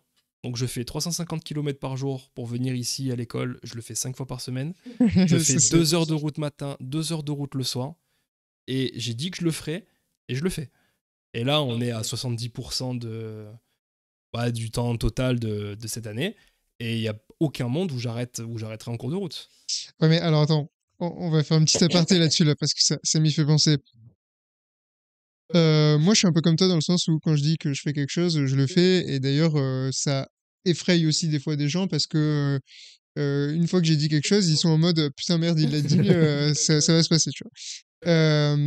Mais là, dans ce cas-là, tu vois, tu prends du coup 4 heures par jour de trajet Ouais. qui sont 4 heures au final, ou si, admettons, une semaine par mois, tu prenais un logement à Marseille pour la partie école, etc., tu pourrais travailler à ce moment-là. Et ce temps-là, donc admettons, tu travailles 4 heures par jour, fois 5, puisque c'est la période de cours, voilà, ça te fait gagner 20 heures. Et ces 20 heures-là, les prendre pour passer du temps ensuite perso au moment où tu es sur Nîmes, tu vois. Mais alors, c'est là qu'est la petite subtilité, c'est qu'en fait, dans ma voiture, je travaille mon esprit. Alors ouais, je suis d'accord avec toi, on peut faire ça, mais... Je mets des vidéos sur des thématiques qui m'intéressent. Là, typiquement, ce matin, de 6 heures à 8 heures du matin dans ma voiture, j'avais 2 heures sur de l'immobilier. Parce que je me dis, tiens, j'y connais pas grand-chose. Ça pourrait être intéressant d'explorer peut-être un jour cette option. Mais à minima, savoir les tenants et les aboutissants. Et donc, j'ai tendance, dans la voiture, le matin à mettre des formations, à mettre des vidéos pour m'inspirer, pour me faire découvrir des thématiques dans le business, pour continuer, par exemple, typiquement les formations qui ont été remises à jour. Je suis amené à les mettre en fond dans la voiture parce que je sais tous de la plateforme, j'ai suffisamment de recul pour savoir comment ça fonctionne. Je suis les lives des développeurs qui expliquent les modifications. Mais voilà, avoir le petit écho du gars qui a plus d'expérience que moi en fond, je me dis, ah tiens, ça peut être intéressant. Et finalement, c'est là que, bon, les trajets, ils passent plus vite, et ça me permet de, entre guillemets, de travailler, de faire une certaine veille. Et après, le soir, sur le retour, j'ai tendance à appeler ma famille. Ma famille, mes amis, mes collègues, je fais un petit tour de table de tout le monde pour ça, parce que je me dis, oh tiens, ça fait longtemps que lui, je l'ai pas appelé, boum, je l'appelle, et on passe 30 minutes, 30 minutes au téléphone. J'ai le téléphone, je l'entends d'une oreille, je l'entends très peu, mais c'est suffisant. Je reste bien entendu concentré sur la route, parce que Oui, non, bien sûr, bien sûr. on reste tout de même prudent, parce que Bien sûr. l'idée, c'est pas de se tuer. Mais voilà, et oui, je pourrais passer certes 4 heures dans un appartement, mais j'ai aussi fait mes comptes, et j'ai fait les calculs, et avec les performances de ma voiture, le temps de trajet, le prix de l'essence, etc., je suis plus rentable à faire ça qu'à prendre une semaine d'appartement Prendre un à logement. Marseille. Il y a une différence globalement de entre 10 à 30 euros par jour en termes de différence. Mais c'est vrai que sur la semaine, au final, faire les allers-retours en voiture, ça me coûte 20 heures de route la semaine, ok, mais j'en ai pour entre 150 et 250 euros de péage plus essence. Et une semaine à 250 euros à Marseille, les premiers prix des appartements, ils commencent sur Airbnb, ils commençaient à partir de 63, 65 euros. Et à cela, tu vas venir ajouter les frais de transport, tu viens ajouter des petites courses que tu vas acheter comme ça en plus. Et au final, t'es moins rentable que si tu faisais ces 4 heures-là. Alors, Ok. oui, c'est des semaines éprouvantes. Je vais être honnête, c'est dur, c'est au mental, mais c'est au mental. Donc j'ai dit que je le ferai, je tiendrai, je m'adapte. Là, typiquement, cette nuit, c'était dimanche, j'ai dormi 5 heures, je suis dans un état pas possible, mais c'est pas grave. Mais cette nuit, je sais que je vais me coucher plus tôt, Et demain, ça ira, mais ça ira beaucoup mieux. Et en plus, on a la chance, j'ai la chance demain d'avoir une horaire un peu plus poussée dans les cours, donc on commence un peu plus tard, donc là, je gagne 1 heure ou 2 de sommeil. Ouais, ok. Et voilà, donc au final, c'est une question d'organisation, et c'est vrai que après, je suis amené, bon, c'est pas très bien, mais dans les pauses que l'on a en cours, je suis amené à superviser un petit peu mon business. Quand on a eu la semaine où on a eu une semaine de cours à Paris, Ouais. j'ai travaillé pendant une semaine quasiment à temps plein avec Nicolas sur ComeUp. Ouais. J'avais refait mon design, on était en colocation ensemble et c'était hyper productif, mais du matin au soir, non-stop, pendant 5 jours, ça a été que de l'acharnement sur le travail. Alors oui, franchement, c'était top, c'était génial, on a été hyper productif, mais c'était peut-être un peu trop. Et c'est là que j'ai eu aussi ce déclic de, oui, être avec quelqu'un qui est comme toi et qui fait la même chose que toi, en fait, qui passe 24 heures sur 24 et tu le fais et tu t'arrêtes pas. Et en fait, dormir, c'en est presque une contrainte, quoi. Je te dis... C'est vrai, ça. J'aimerais bien ne plus pouvoir dormir, mais c'est ça. malheureusement. C'est ça, c'est ça. Ok. Ok. Bon, on va revenir un petit peu en arrière. Donc, pour résumer un petit peu tout ça, donc tu as fait un parcours plutôt scientifique. Là, Ouais. maintenant, tu es en école de commerce comme moi, sur une formation qui allie un petit peu science et commerce, on va dire. Tu as l'entrepreneuriat où tu es sur la plateforme ComeUp sur laquelle tu vends des services. À côté, tu fais un peu de l'investissement boursier avec l'argent que tu gagnes, principalement via cette plateforme-là. Ma question, du coup, elle est, notre formation, elle prend fin en novembre 2024. Nous sommes actuellement d'ailleurs le 22 avril 2024. Voilà, j'ai pas dit la date, mais au moins si vous voyez cette vidéo plus tard, vous vous situerez. Donc on est en avril 2024. La formation finit en novembre 2024. C'est quoi l'après pour toi? Est-ce que tu as plusieurs plans? Est-ce que c'est déjà défini? Pas du tout Le défini? CDI. Le CDI. Là, Ok. c'est objectif Au même CDI. endroit? Pas forcément. Pas forcément. Ok. Là, je sais que dans l'équipe où je suis à l'heure actuelle, c'est une équipe d'experts. Ils n'ont pas d'opportunité pour moi, malheureusement. Par contre, au sein du groupe, je reste tout de même à l'écoute de postes qui pourraient être dans mon secteur, on va dire, de compétences ou d'appétence, Mhm. puisque j'ai plein de casquettes. Je suis dans la qualité, je suis scientifique, j'ai une école de commerce. Finalement, voilà, c'est cette quête de polyvalence qui fait qu'aujourd'hui, je peux presque, j'ai l'humilité de dire que je peux aller partout Ouais, ok. et faire finalement ce qui me plaît. Et bon, je suis vraiment dans une optique CDI, avoir une boîte et rester fixe avec une situation stable. Mais c'est vrai que si dans l'entreprise où je suis aujourd'hui, je ne réussis pas à trouver l'opportunité qui me correspond, ou que l'opportunité n'existe tout simplement pas, je vais devoir aller explorer ailleurs. Après, Ok. explorer ailleurs, je suis quand même dans une situation, ça fait 8 ans que je suis en couple, ma femme, elle a son CDI, je ne peux pas non plus me permettre de venir typiquement à Marseille tous les jours. Je prendrai on a un périmètre globalement assez large, mais pas trop non plus. Globalement, c'est un triangle Montpellier, Arles, Avignon. Après, ça peut être autour, à plus ou moins quelques kilomètres, c'est pas Ouais, bien gênant, sûr, bien sûr. mais globalement, ça va être dans cette zone géographique. Ok. Et ça me fait penser ça. Ça m'est sorti de la tête, ça y est. Oui. Admettons, tu trouves un CDI, mais bon, même si c'est un contrat de 35 heures, tu dois travailler, on va dire, en moyenne 10 heures par jour, tu vois. Mm. Est-ce que tu le fais quand même, sachant que ça va grandement freiner le développement de l'entrepreneuriat à côté, tu vois? Ou alors, est-ce que tu recherches plutôt un poste là où, bah voilà, peut-être ça sera moins stimulant intellectuellement, mais avec des horaires plus tranquilles, ou peut-être même un 80%, 50%. C'est quoi ta priorité là, on va Alors, dire? moi, je recherche le meilleur rapport qualité-prix. Oui, ça, évidemment. Donc, c'est le meilleur salaire avec le meilleur équilibre vie pro, vie perso pour, on va dire, le moins de temps travaillé. Après, on est à bac plus 6, théoriquement, on sera cadre. Donc, les heures, on ne doit pas les compter. Et comme je l'ai dit, la solution du salariat, le monde du salariat, ça reste quand même, on va dire, la solution de sécurité et de facilité. Si en me lançant, enfin si je vois que mon entrepreneuriat et mes activités à côté commencent à être suffisantes, là j'envisagerai. Aujourd'hui ce n'est pas le cas, donc c'est la sécurité avant tout. Je prends le moins de risques possible, parce que l'objectif c'est le long terme. Ouais, bien sûr. Et donc bah, j'aurais appris des compétences, j'aurais fait une aventure en tant qu'auto-entrepreneur à côté, mais pas auto-entrepreneur à temps plein.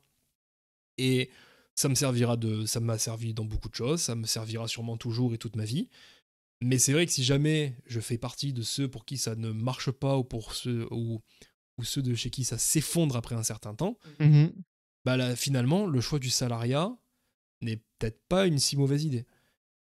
Et c'est là on va dire, toute la subtilité, le flou artistique, parce que entre un salaire à 2500 ou même à 2000 € par mois, ou alors tu gagnes 4000 € par mois en auto-entrepreneur, à pas compter, enfin, tu comptes pas tes heures, mais tu sais que tu fais beaucoup moins que quelqu'un qui travaille, mais peut-être que l'année prochaine, t'as plus rien. C'est pas les mêmes contraintes, c'est pas les Ah mêmes bah ça, stress et c'est bien pas les sûr. mêmes choses à gérer. Mhm. Parce que finalement, quand on est à son compte, oh super, premier mois je fais 1000, deuxième mois je fais 1005, troisième mois je fais 2000, quatrième mois 0. C'est quoi la suite là? Qu'est-ce qu'on fait? Il y a un petit moment de panique là. Ouais. Et qu'est-ce qui s'est passé? Pourquoi? Comment? Qu'est-ce que je fais? Qu'est-ce que je vais devenir? Donc c'est vrai que ça, c'est des questions et c'est un stress entre guillemets qui est omniprésent auprès d'un auto-entrepreneur. C'est qu'à tout moment tout s'arrête. C'est un peu, j'ai envie de dire, le côté ce qu'on entendait en 2010 avec les influenceurs. C'est que si demain t'as quelque chose où il se passe quelque chose, il y a tout qui se coupe et tu passes de héros à zéro quoi. En quelques semaines, quelques jours, Ah bah ça va ça, ouais, extrêmement vite.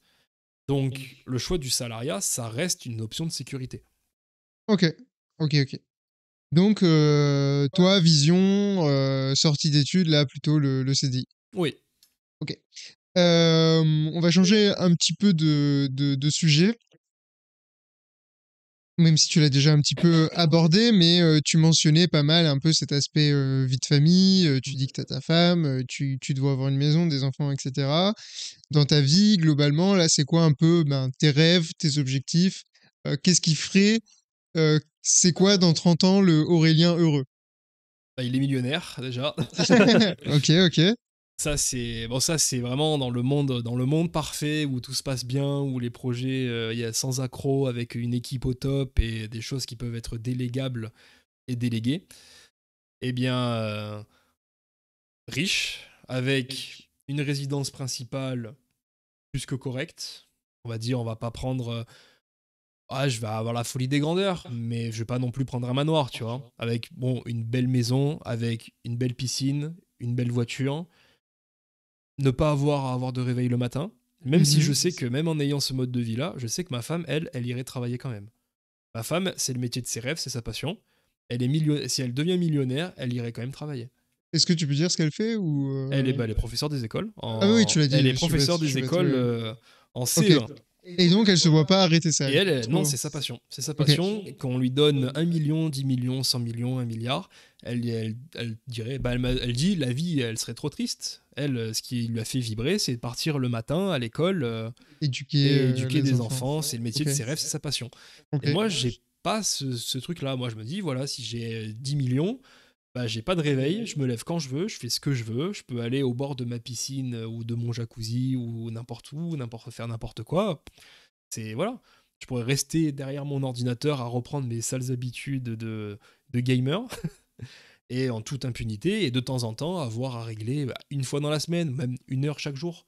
On s'organise et voilà, je gère les activités qui fonctionnent. Et elles sont délégables et chacun y retrouve son compte et finalement ça devient un peu chef d'entreprise, mais et voilà quoi. Et ça Ok. c'est dans le monde parfait quand il y a tout qui se développe et tout qui fonctionne. Ok. Et niveau vie privée, du coup, ça serait avec ta femme, des enfants Bien sûr, éventuellement? absolument. Ok. Donc avec ma femme actuelle, toujours la même, toujours pareil. C'est le projet depuis 8 ans. C'est bien. Donc on est sur la bonne voie. Ça fait finalement, là j'ai 24 ans, ça fait un tiers de ma vie que j'ai passé avec elle. Ouais. Donc on essaye de faire monter le score le plus haut possible et puis j'espère que tout se passera bien jusqu'au bout. Donc oui, avec des enfants, et des enfants mais qui auront le choix. Parce que j'aimerais pouvoir leur léguer ce que j'ai construit. Ouais. Mais d'un autre côté, si on me dit relativement tôt, écoute papa, j'ai envie d'être coiffeur, bah vas-y, fonce, c'est pas grave. Et si quand ils auront 20 ans, 24 ans, 30 ans, ils me disent bon, j'en ai marre, j'aimerais récupérer ce que tu as construit, Bah, avec plaisir, je t'enseignerai tout ce que je peux te transmettre Ok, dans un beau manuel. ok. Après, bon, il n'y a pas de mode d'emploi, mais voilà, c'est l'idée qu'ils puissent avoir le choix. Parce Ok. que c'est bien beau, ça aussi, on peut construire des entreprises, mais tout le monde n'est pas capable ensuite de la gérer. Tu peux Ah bah construire un ça, bien empire, sûr. le léguer à tes enfants, et après, s'ils ont envie de tout vendre et de partir dans des hôtels de luxe pendant 10 ans et ensuite tout claquer, bah, enfin, bon, si t'es plus là pour le voir, tant mieux, mais d'un autre côté, moi, en fait, j'aurais fait de mon mieux pour que Eux, ils profitent. ma lignée ait le choix. Ouais. Et qu'ils aient le choix, voilà, de faire le métier qu'ils ont envie de faire, de faire les études qu'ils ont envie de faire, de reprendre ou pas ce que j'ai construit. Mhm. Et si bon, s'ils le reprennent pas, bah tant pis, j'ai envie de dire. Moi, j'aurais eu le mérite d'avoir fait ma part. Ouais, bien sûr, bien sûr, bien sûr. Mais j'aurais pas de regret. Et du coup, qu'est-ce que je voulais dire par rapport à ça? Ah oui, je voulais dire deux choses. Premièrement, est-ce que tu vas leur rendre, enfin, si t'es riche, est-ce que tu vas leur rendre la vie facile Non. ou pas? Ah Non. ouais. Parce qu'il y a un peu ce truc-là, j'ai l'impression que, enfin, je l'entends pas mal en ce moment, tu vois. Moi, clairement, j'aurais pas d'enfant, alors je me pose pas trop la question, mais euh, je, je sais que si j'en avais, si je suis riche demain, mais gros, bonne chance si tu veux mes sous, mon pote. Va falloir faire des pompes et travailler dur, hein, parce que, genre, ça tombe pas du ciel, tu vois. Bah, clairement. Et j'ai l'impression qu'il y a ce côté un peu de. Bah, il y a ceux qui comprennent, les entrepreneurs qui comprennent la valeur du travail et tout, et qui éduquent un peu leurs enfants comme ça. Et il y en a plein où je pense que ce sera toujours le cas, hein. Même pas forcément des ultra riches, hein. Même moi, je connais des personnes dont les parents ont eu les moyens et où en fait, pour moi, il y a plein de valeurs de la vie qu'ils comprennent pas juste parce que on voulait quelque chose, on a claqué des doigts, on l'a eu, tu vois. Mm. Et du coup, toi, t'imagines plutôt une éducation, bah, qui s'oriente dès que tu veux un truc, tu peux l'avoir Non. ou non? Non, non, moi, c'est bon, sur ça, ma femme, oui. Elle serait plus comme ça. Ouais, Mais moi, c'est plus. Ça serait plus à la dure. ouais, Je suis vraiment partisan de. Finalement, la souffrance, elle te construit. Ça te renforce. carrément, carrément. Et si t'es pas capable de gérer ta frustration, deviens forcément quelqu'un de méprisable plus tard. Si tu dis oh bah j'ai pas eu ça, je suis abattu, bah, c'est pas grave. Enfin, tu peux travailler pour l'avoir plus tard, tu mets des sous de côté, tu t'organises si tu tiens vraiment. Il y a une phrase qui m'avait énormément marqué quand j'étais petit, quand j'avais 4 ans. Oh non, peut-être plus, j'avais 7 ans, j'étais au supermarché avec mon père et je faisais un caprice de gamin pour avoir un petit truc nul. Et mon père, il m'a dit si tu veux un truc, tu te le payes. Et cette phrase-là, elle m'a vraiment marqué. Parce que l'argent de poche, j'en avais pas énormément. Et en fait, à chaque fois que je voulais quelque chose, bah, j'étais dans une optique, ok, j'ai pas énormément d'argent. Est-ce que ce que j'ai l'intention d'acheter, et j'avais 12 ans, ouais, j'avais 8, 9, 10 ans à cette époque-là, est-ce que j'en ai vraiment besoin? Est-ce que c'est vraiment est-ce que je vais dépenser 25% de ce que j'ai mis de côté aujourd'hui pour ce truc-là? Et au final, ça m'a pas rendu radin, mais ça a quand même une énorme influence sur moi. Ouais, Parce que, voilà, il fallait prendre la bonne décision. Est-ce que j'avais vraiment besoin de ce que je voulais? Et aujourd'hui, bah, mes parents, ils en payent un peu les frais. Quand c'est mon anniversaire, ils me disent qu'est-ce que tu veux? Je dis bah rien. En fait, je vis avec ce que j'ai. J'essaye d'avoir le mieux. Et ensuite, je me débrouille. ouais, je comprends. Et c'est Je vrai comprends. que moi, j'ai toujours été partisan de bah, j'ai un problème. J'essaye de le régler tout seul d'abord. Et une fois que j'ai échoué, une fois que que je suis à court de solutions, que je n'y arrive plus, que je suis coincé, Tu là, demandes de j'appelle l'aide. à l'aide. Ouais, ouais, je Là, comprends très j'appelle à bien. l'aide. Et c'est vrai que ça, c'est quelque chose que j'aimerais transmettre à mes enfants. J'ai pas envie que mes enfants m'appellent instantanément parce que ils ont leur bus qui est en sortie d'école qui est passé sans eux. Alors la première fois, why not? Mais la seconde fois, bah t'attends 1 heure et tu prends le Ouais. suivant. Ça me rend ouf dans le monde du travail, tu sais. Genre, tous les jours, je reçois des mails et je suis en mode, mais là, si, au lieu d'avoir passé 1 minute à m'écrire un mail, t'avais pris 10 secondes à chercher la solution, on aurait, toi, t'aurais gagné du temps et moi aussi parce que là, en fait, tu m'énerves, tu vois. Et, et vraiment, j'ai l'impression que les gens, comme tu dis, ils sont plus autonomes. Et, enfin, tu sais, il y a ce côté vraiment de, bah, pour trouver la solution, je vais au plus simple plutôt qu'essayer de, même parfois, devoir se former, réfléchir et tout, tu vois. Ils vont juste chercher la personne qui va leur apporter sur un plateau d'argent Mm. directement la solution, quoi. Ça Ah me rend non, et dingue. ça, moi, c'est hors de question. Moi, je suis pas. C'est voilà, tu te débrouilles et quand t'es bloqué, tu m'appelles.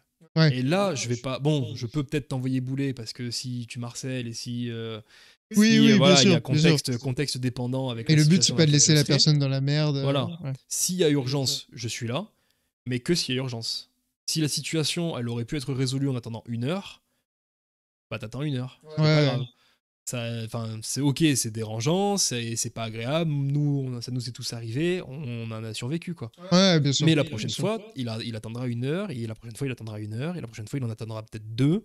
Et voilà, enfin, c'est pas parce qu'il t'arrive le moindre truc qu'il faut tout de suite crier à l'aide. Ok. Parce que j'estime que ça rend plus fort. Après, il y en a qui Ok. peuvent le considérer comme un défaut, et qu'ils préféreraient être papa poule, maman poule, et couver au maximum. Mais après, est-ce que c'est une bonne chose? Bah ça, c'est le libre Ouais, arbitre après, de ça, chacun. c'est libre à chacun, ouais, je suis d'accord. Moi, c'est pas forcément des mentalités que je respecte, même si je les comprends, mais c'est juste que, ouais, pour moi, c'est un peu c'est se tirer vers le bas, tu vois. Et enfin, tirer son enfant ou la personne qu'on aide vers le bas plutôt que d'essayer de. L'entraide, c'est bien, mais il faut pas que ça devienne de Hmm, l'assistanat, quoi. c'est ça, je suis d'accord. Et après, concernant un héritage potentiel pas d'une firme, d'une entreprise ou quoi que ce soit, bah, ça va pas se faire en un claquement de doigts. Il va y avoir une phase entre guillemets de transition avec des missions, et bien entendu, bah, il y aura des choses qu'il ne saura pas faire, il y aura eu des erreurs, il y aura des Ouais, bien ratés, sûr, bien sûr. mais tu passes pas de 0 à 100. On va faire les choses petit à petit.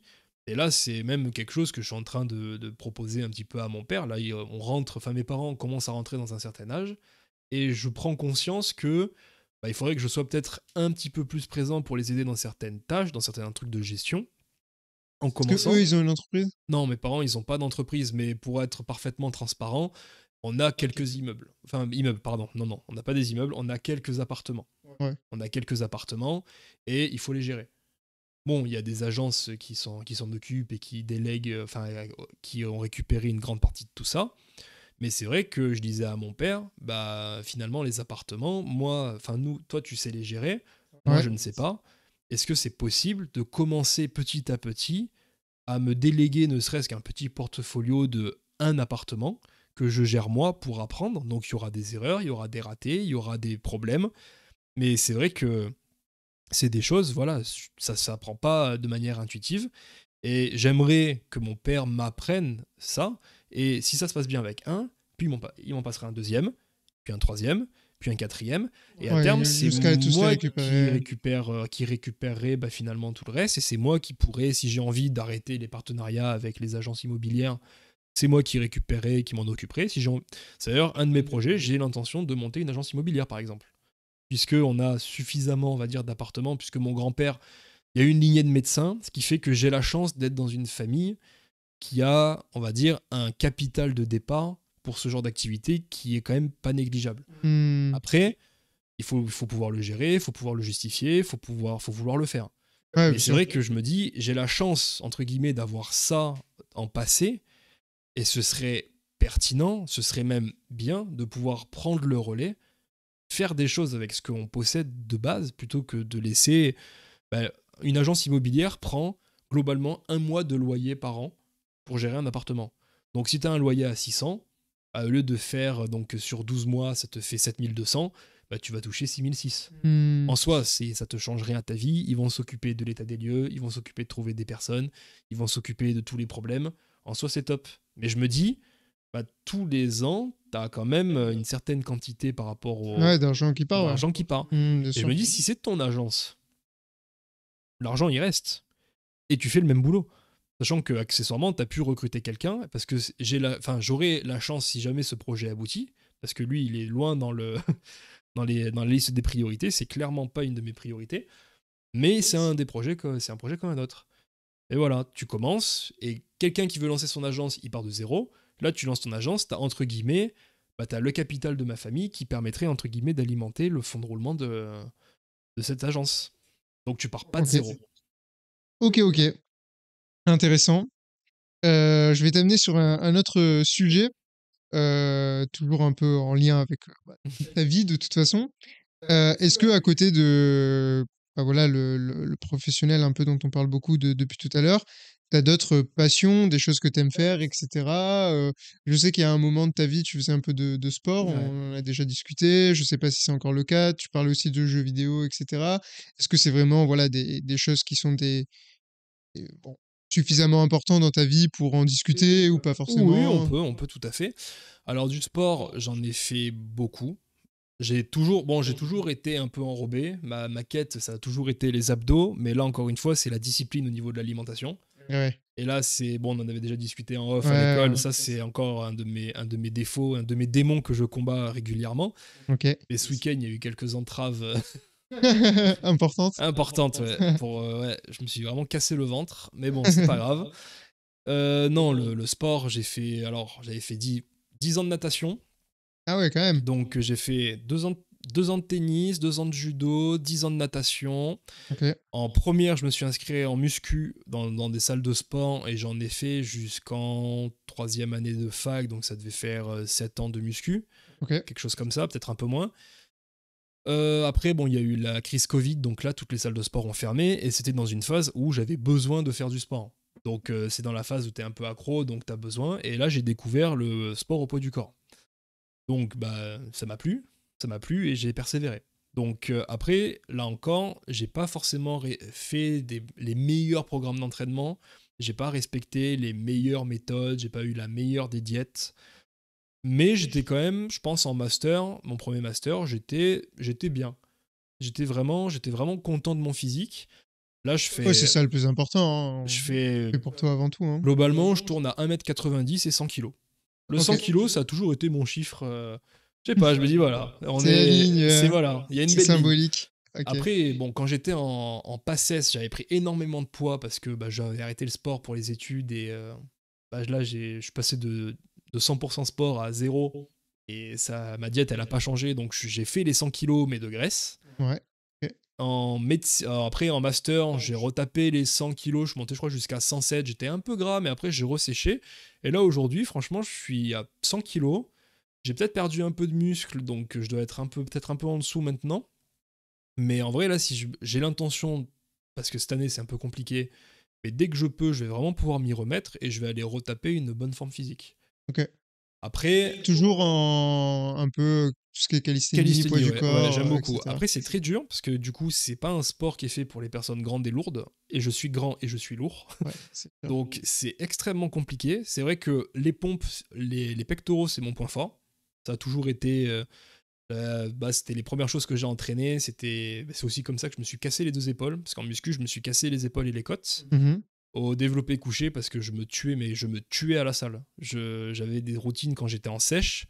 Quand je passais en sèche, alors j'ai fait l'erreur de passer en sèche trop brutalement. Donc je passais d'une alimentation prise de masse à bah, déficit calorique énorme en une journée et maintenir ça pendant un certain temps, ce qui faisait que je fondais. Mais j'étais capable.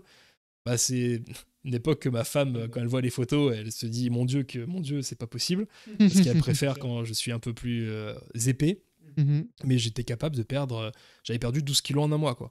Ah ouais. Et je perdais 3 kilos par semaine. Parce que je faisais du sport, du hit en cardio. Ouais. Les séances derrière, c'était 1 heure et demie de muscu avec 30 secondes de récup et je montais les poids. Enfin, j'avais des poids, c'était correct, hein. Mais c'est vrai qu'après, quand je m'étais habitué, bah, j'ai monté les poids, j'étais épuisé musculairement. Et en fait, il y a eu une épaule, un jour, elle a dit stop, quoi.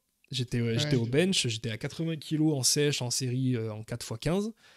Et j'ai une épaule qui n'a pas pu retenir la descente. Donc j'étais sur une machine, heureusement, parce que la barre, elle m'aurait Ouais. fait mal. Ça t'aurait fait mal. Mais Ouais. sur la machine, ouais, j'ai poussé. Et sur le retour, j'ai une épaule qui a complètement lâché. Genre, j'ai perdu toute ma force, mon bras, il est tombé. Et du coup, bah, il y a tout le poids qui s'est retrouvé sur l'autre. Donc du coup, bah, ça n'a pas supporté non plus. Je me suis fait vraiment mal. Je me suis fait vraiment mal.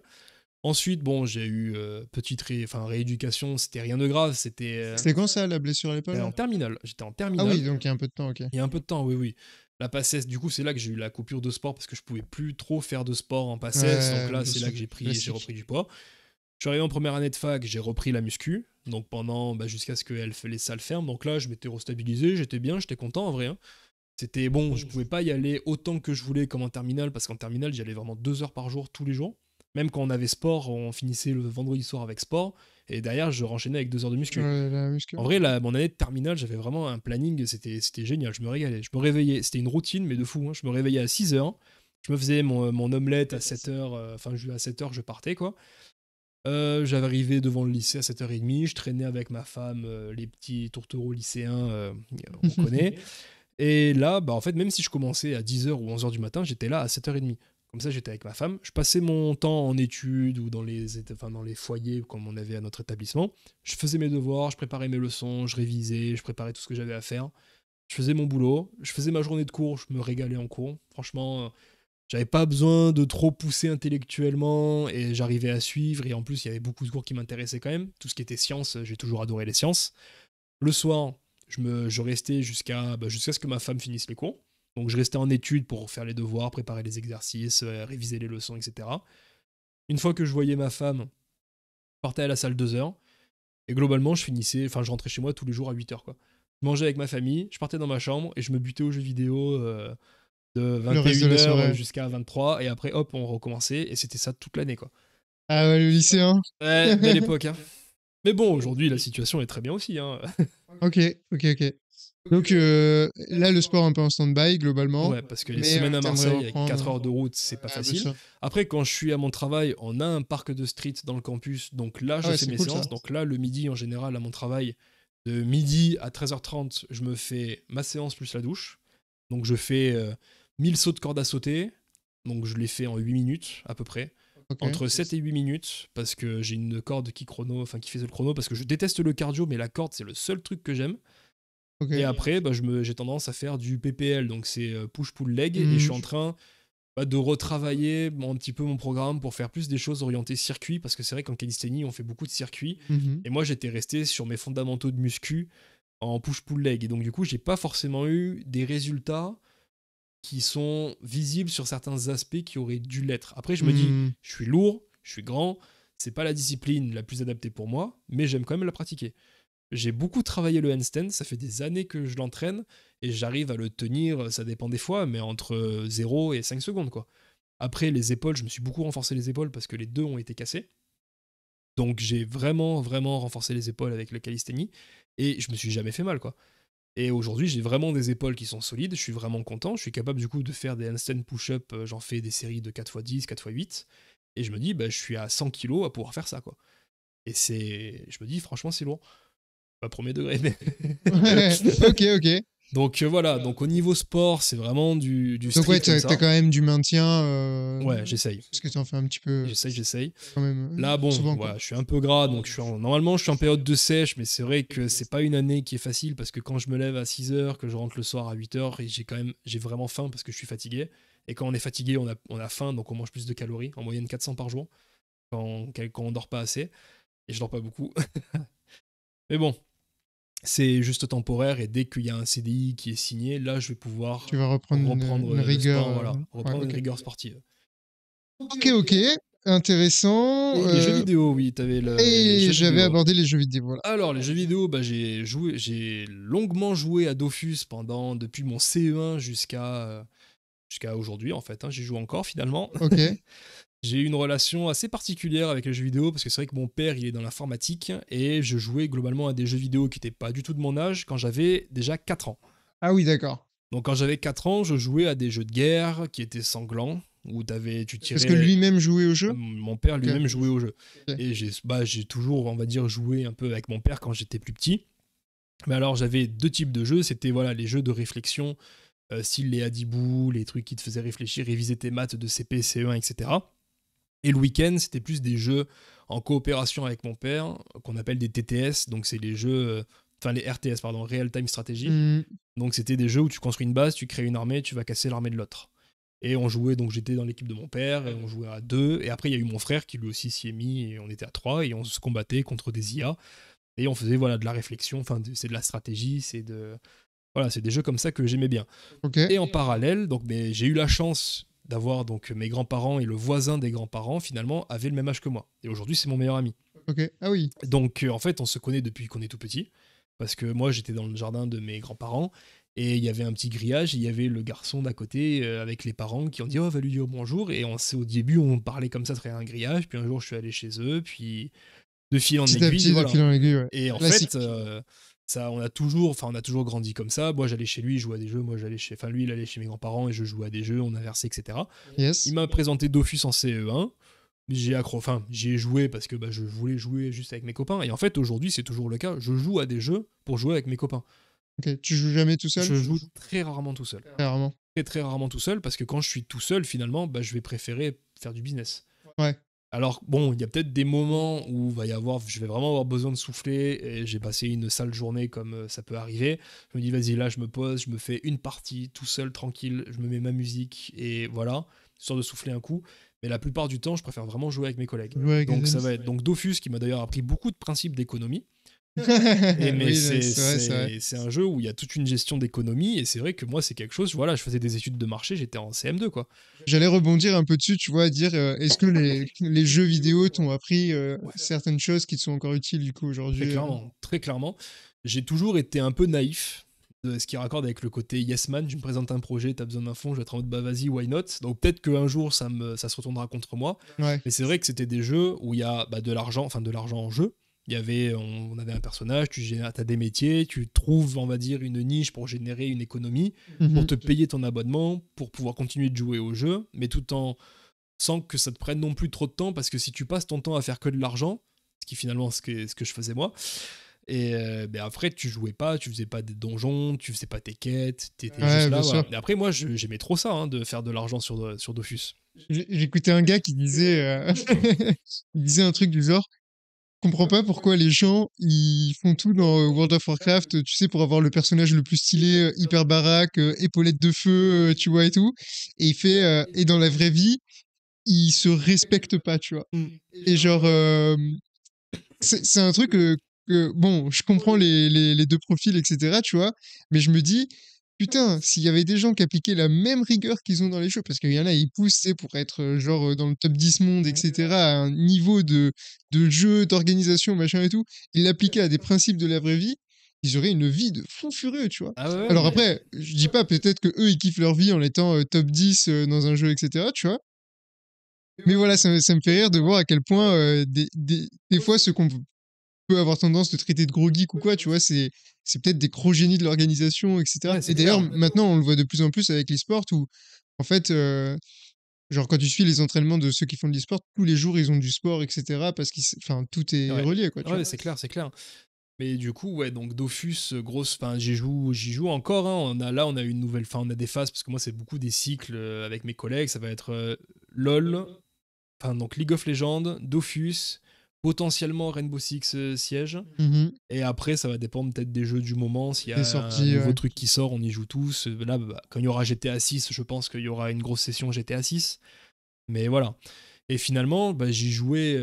Aujourd'hui, j'y joue pour vraiment être avec eux. Quand ils veulent aller sur LoL, je vais sur LoL. Ok. Moi, je suis vraiment pas difficile C'est sur ça. flexible. Hein. Je suis vraiment flexible. C'est vraiment juste pour passer un bon moment avec mes collègues. Je vais pas être le meilleur dans ma catégorie.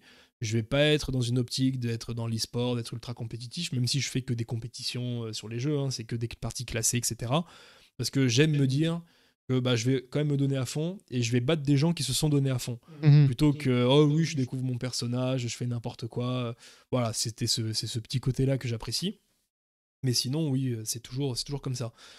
Après, donc, ouais, Dofus, ça t'apprend la vie, hein, premier degré, hein, parce que il faut se méfier des gens, faut arriver à trouver des principes économiques par soi-même, trouver des niches, trouver des marchés, trouver comment les faire, avoir une chaîne d'approvisionnement, faire.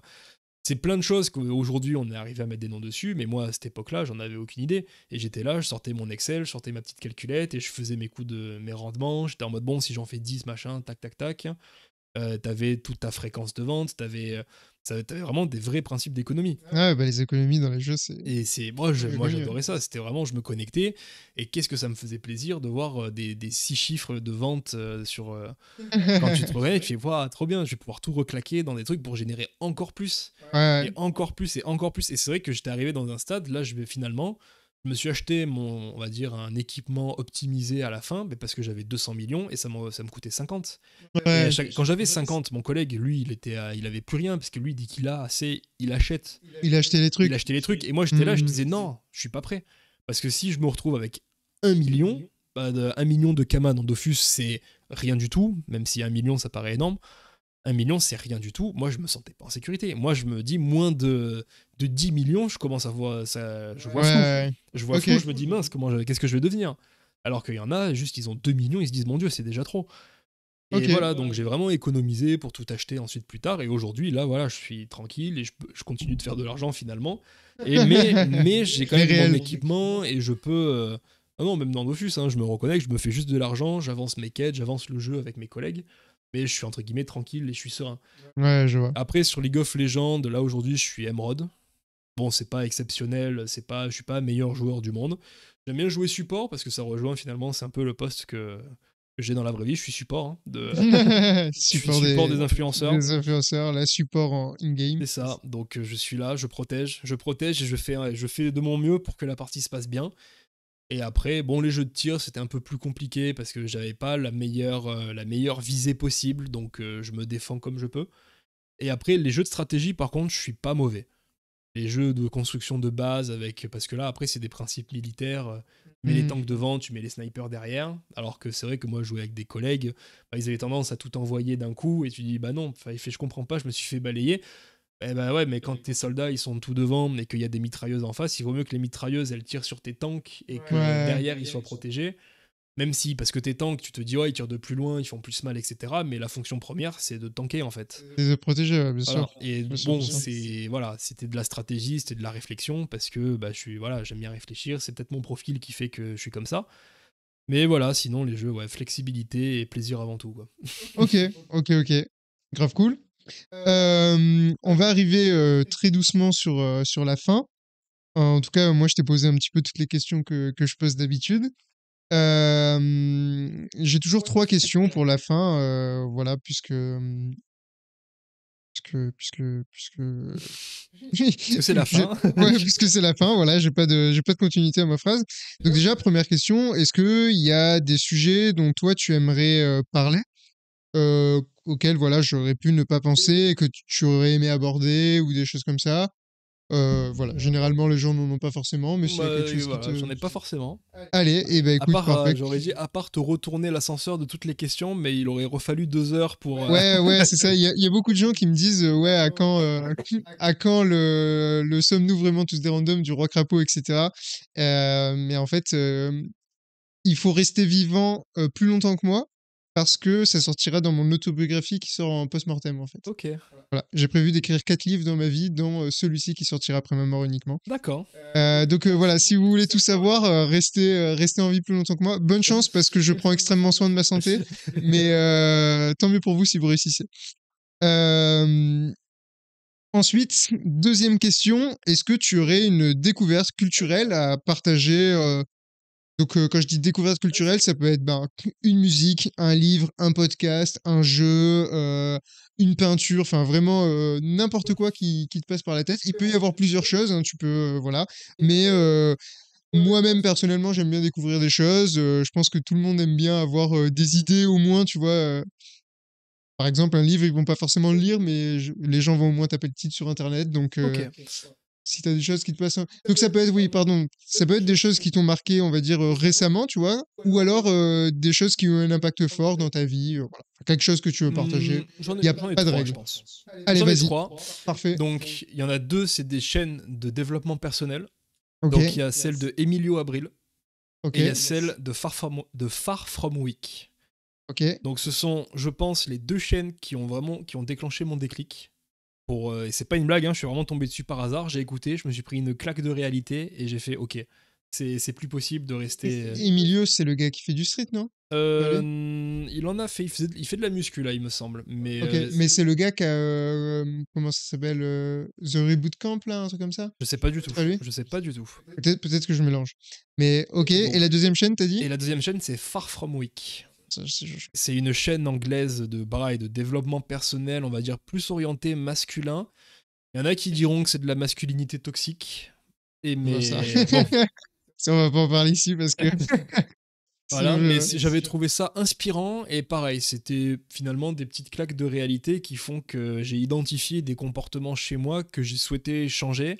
Et ça, vraiment, je suis passé de l'étudiant en master en caleçon sur son tabouret à jouer à des jeux vidéo à, voilà, maintenant je suis auto-entrepreneur, je me lance dans des projets, je suis devenu un yes man alors qu'avant j'étais catégorique sur l'idée du changement, de se lancer dans des trucs, de l'inconnu, etc.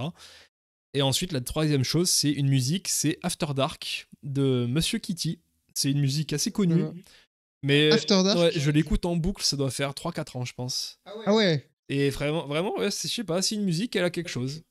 Après, bon, j'en ai quand même écouté d'autres depuis, mais c'est vrai que je suis resté dans cette thématique-là, Ok. un peu After musique Dark, triste. j'irai écouter. Je t'enverrai le lien juste après si tu veux. Ouais, ça marche. Je mettrai de toute façon les liens, si j'y pense, de tout ce que tu as donné dans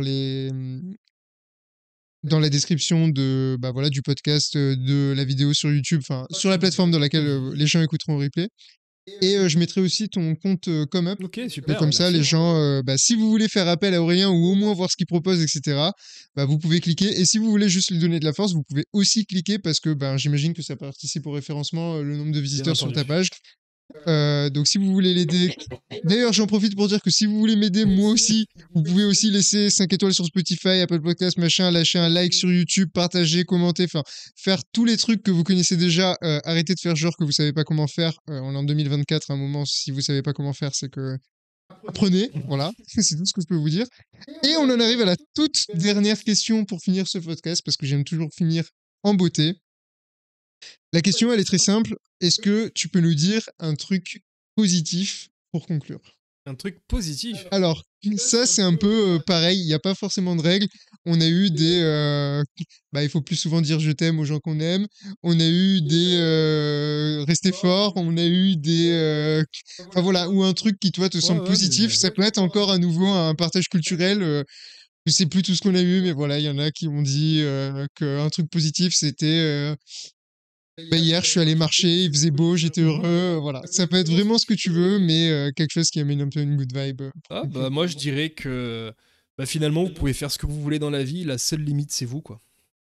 Et ben, c'est parfait. Une mentalité que je respecte et que je partage totalement. Encore une fois, je remercie toi, Aurélien, grandement d'être venu ici. Tu es venu en plus dans une période un petit peu entre, entre deux rendez-vous, on va dire. Donc c'est cool à toi d'être venu. Merci beaucoup.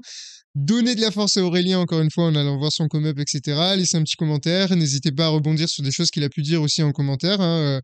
Moi, s'il y a des commentaires, bah, ça sera toujours un plaisir d'y répondre. Et peut-être qu'Aurélien viendra aussi, j'imagine que tu as YouTube, Bien sûr. checker et peut-être vous répondre directement si vous avez des questions. Voilà, merci aux quelques personnes qui ont suivi. Merci à tous ceux qui regarderont le replay. Et je vous dis je ne sais pas quand, comme d'habitude, pour un prochain épisode, puisque je suis continuellement à la recherche de gens. D'ailleurs, si vous connaissez des gens qui veulent venir ou si vous-même vous voulez venir sur le podcast, n'hésitez pas à me contacter, que ce soit sur YouTube, Instagram, etc. Vous pouvez tout le temps me trouver via Roi Crapaud quelque chose, et puis tous les liens sont à droite à gauche. Je crois que j'ai fait le tour de tout ce que j'avais à dire. Peut-être que, enfin, j'ai plusieurs idées de podcast solo dans ma tête. Il faut juste que je prenne le temps de mettre mon micro sur la table et d'enregistrer tout seul. Mais ça va arriver un jour, ne vous inquiétez pas. Je vous dis ciao, à bientôt et la bise. À bientôt. Waouh, félicitations, tu as atteint la fin de ce podcast. Tu as écouté tout ce temps-là de contenu audio. Merci à toi, vraiment, un grand merci, ça me fait super plaisir. Et si tu es encore là, j'imagine que c'est parce que cet épisode t'a plu, donc n'hésite pas à aller faire un petit tour sur la chaîne, il y a déjà d'autres épisodes de disponibles. Et puis comme je te l'ai dit en début de podcast, tu peux liker, partager, etc.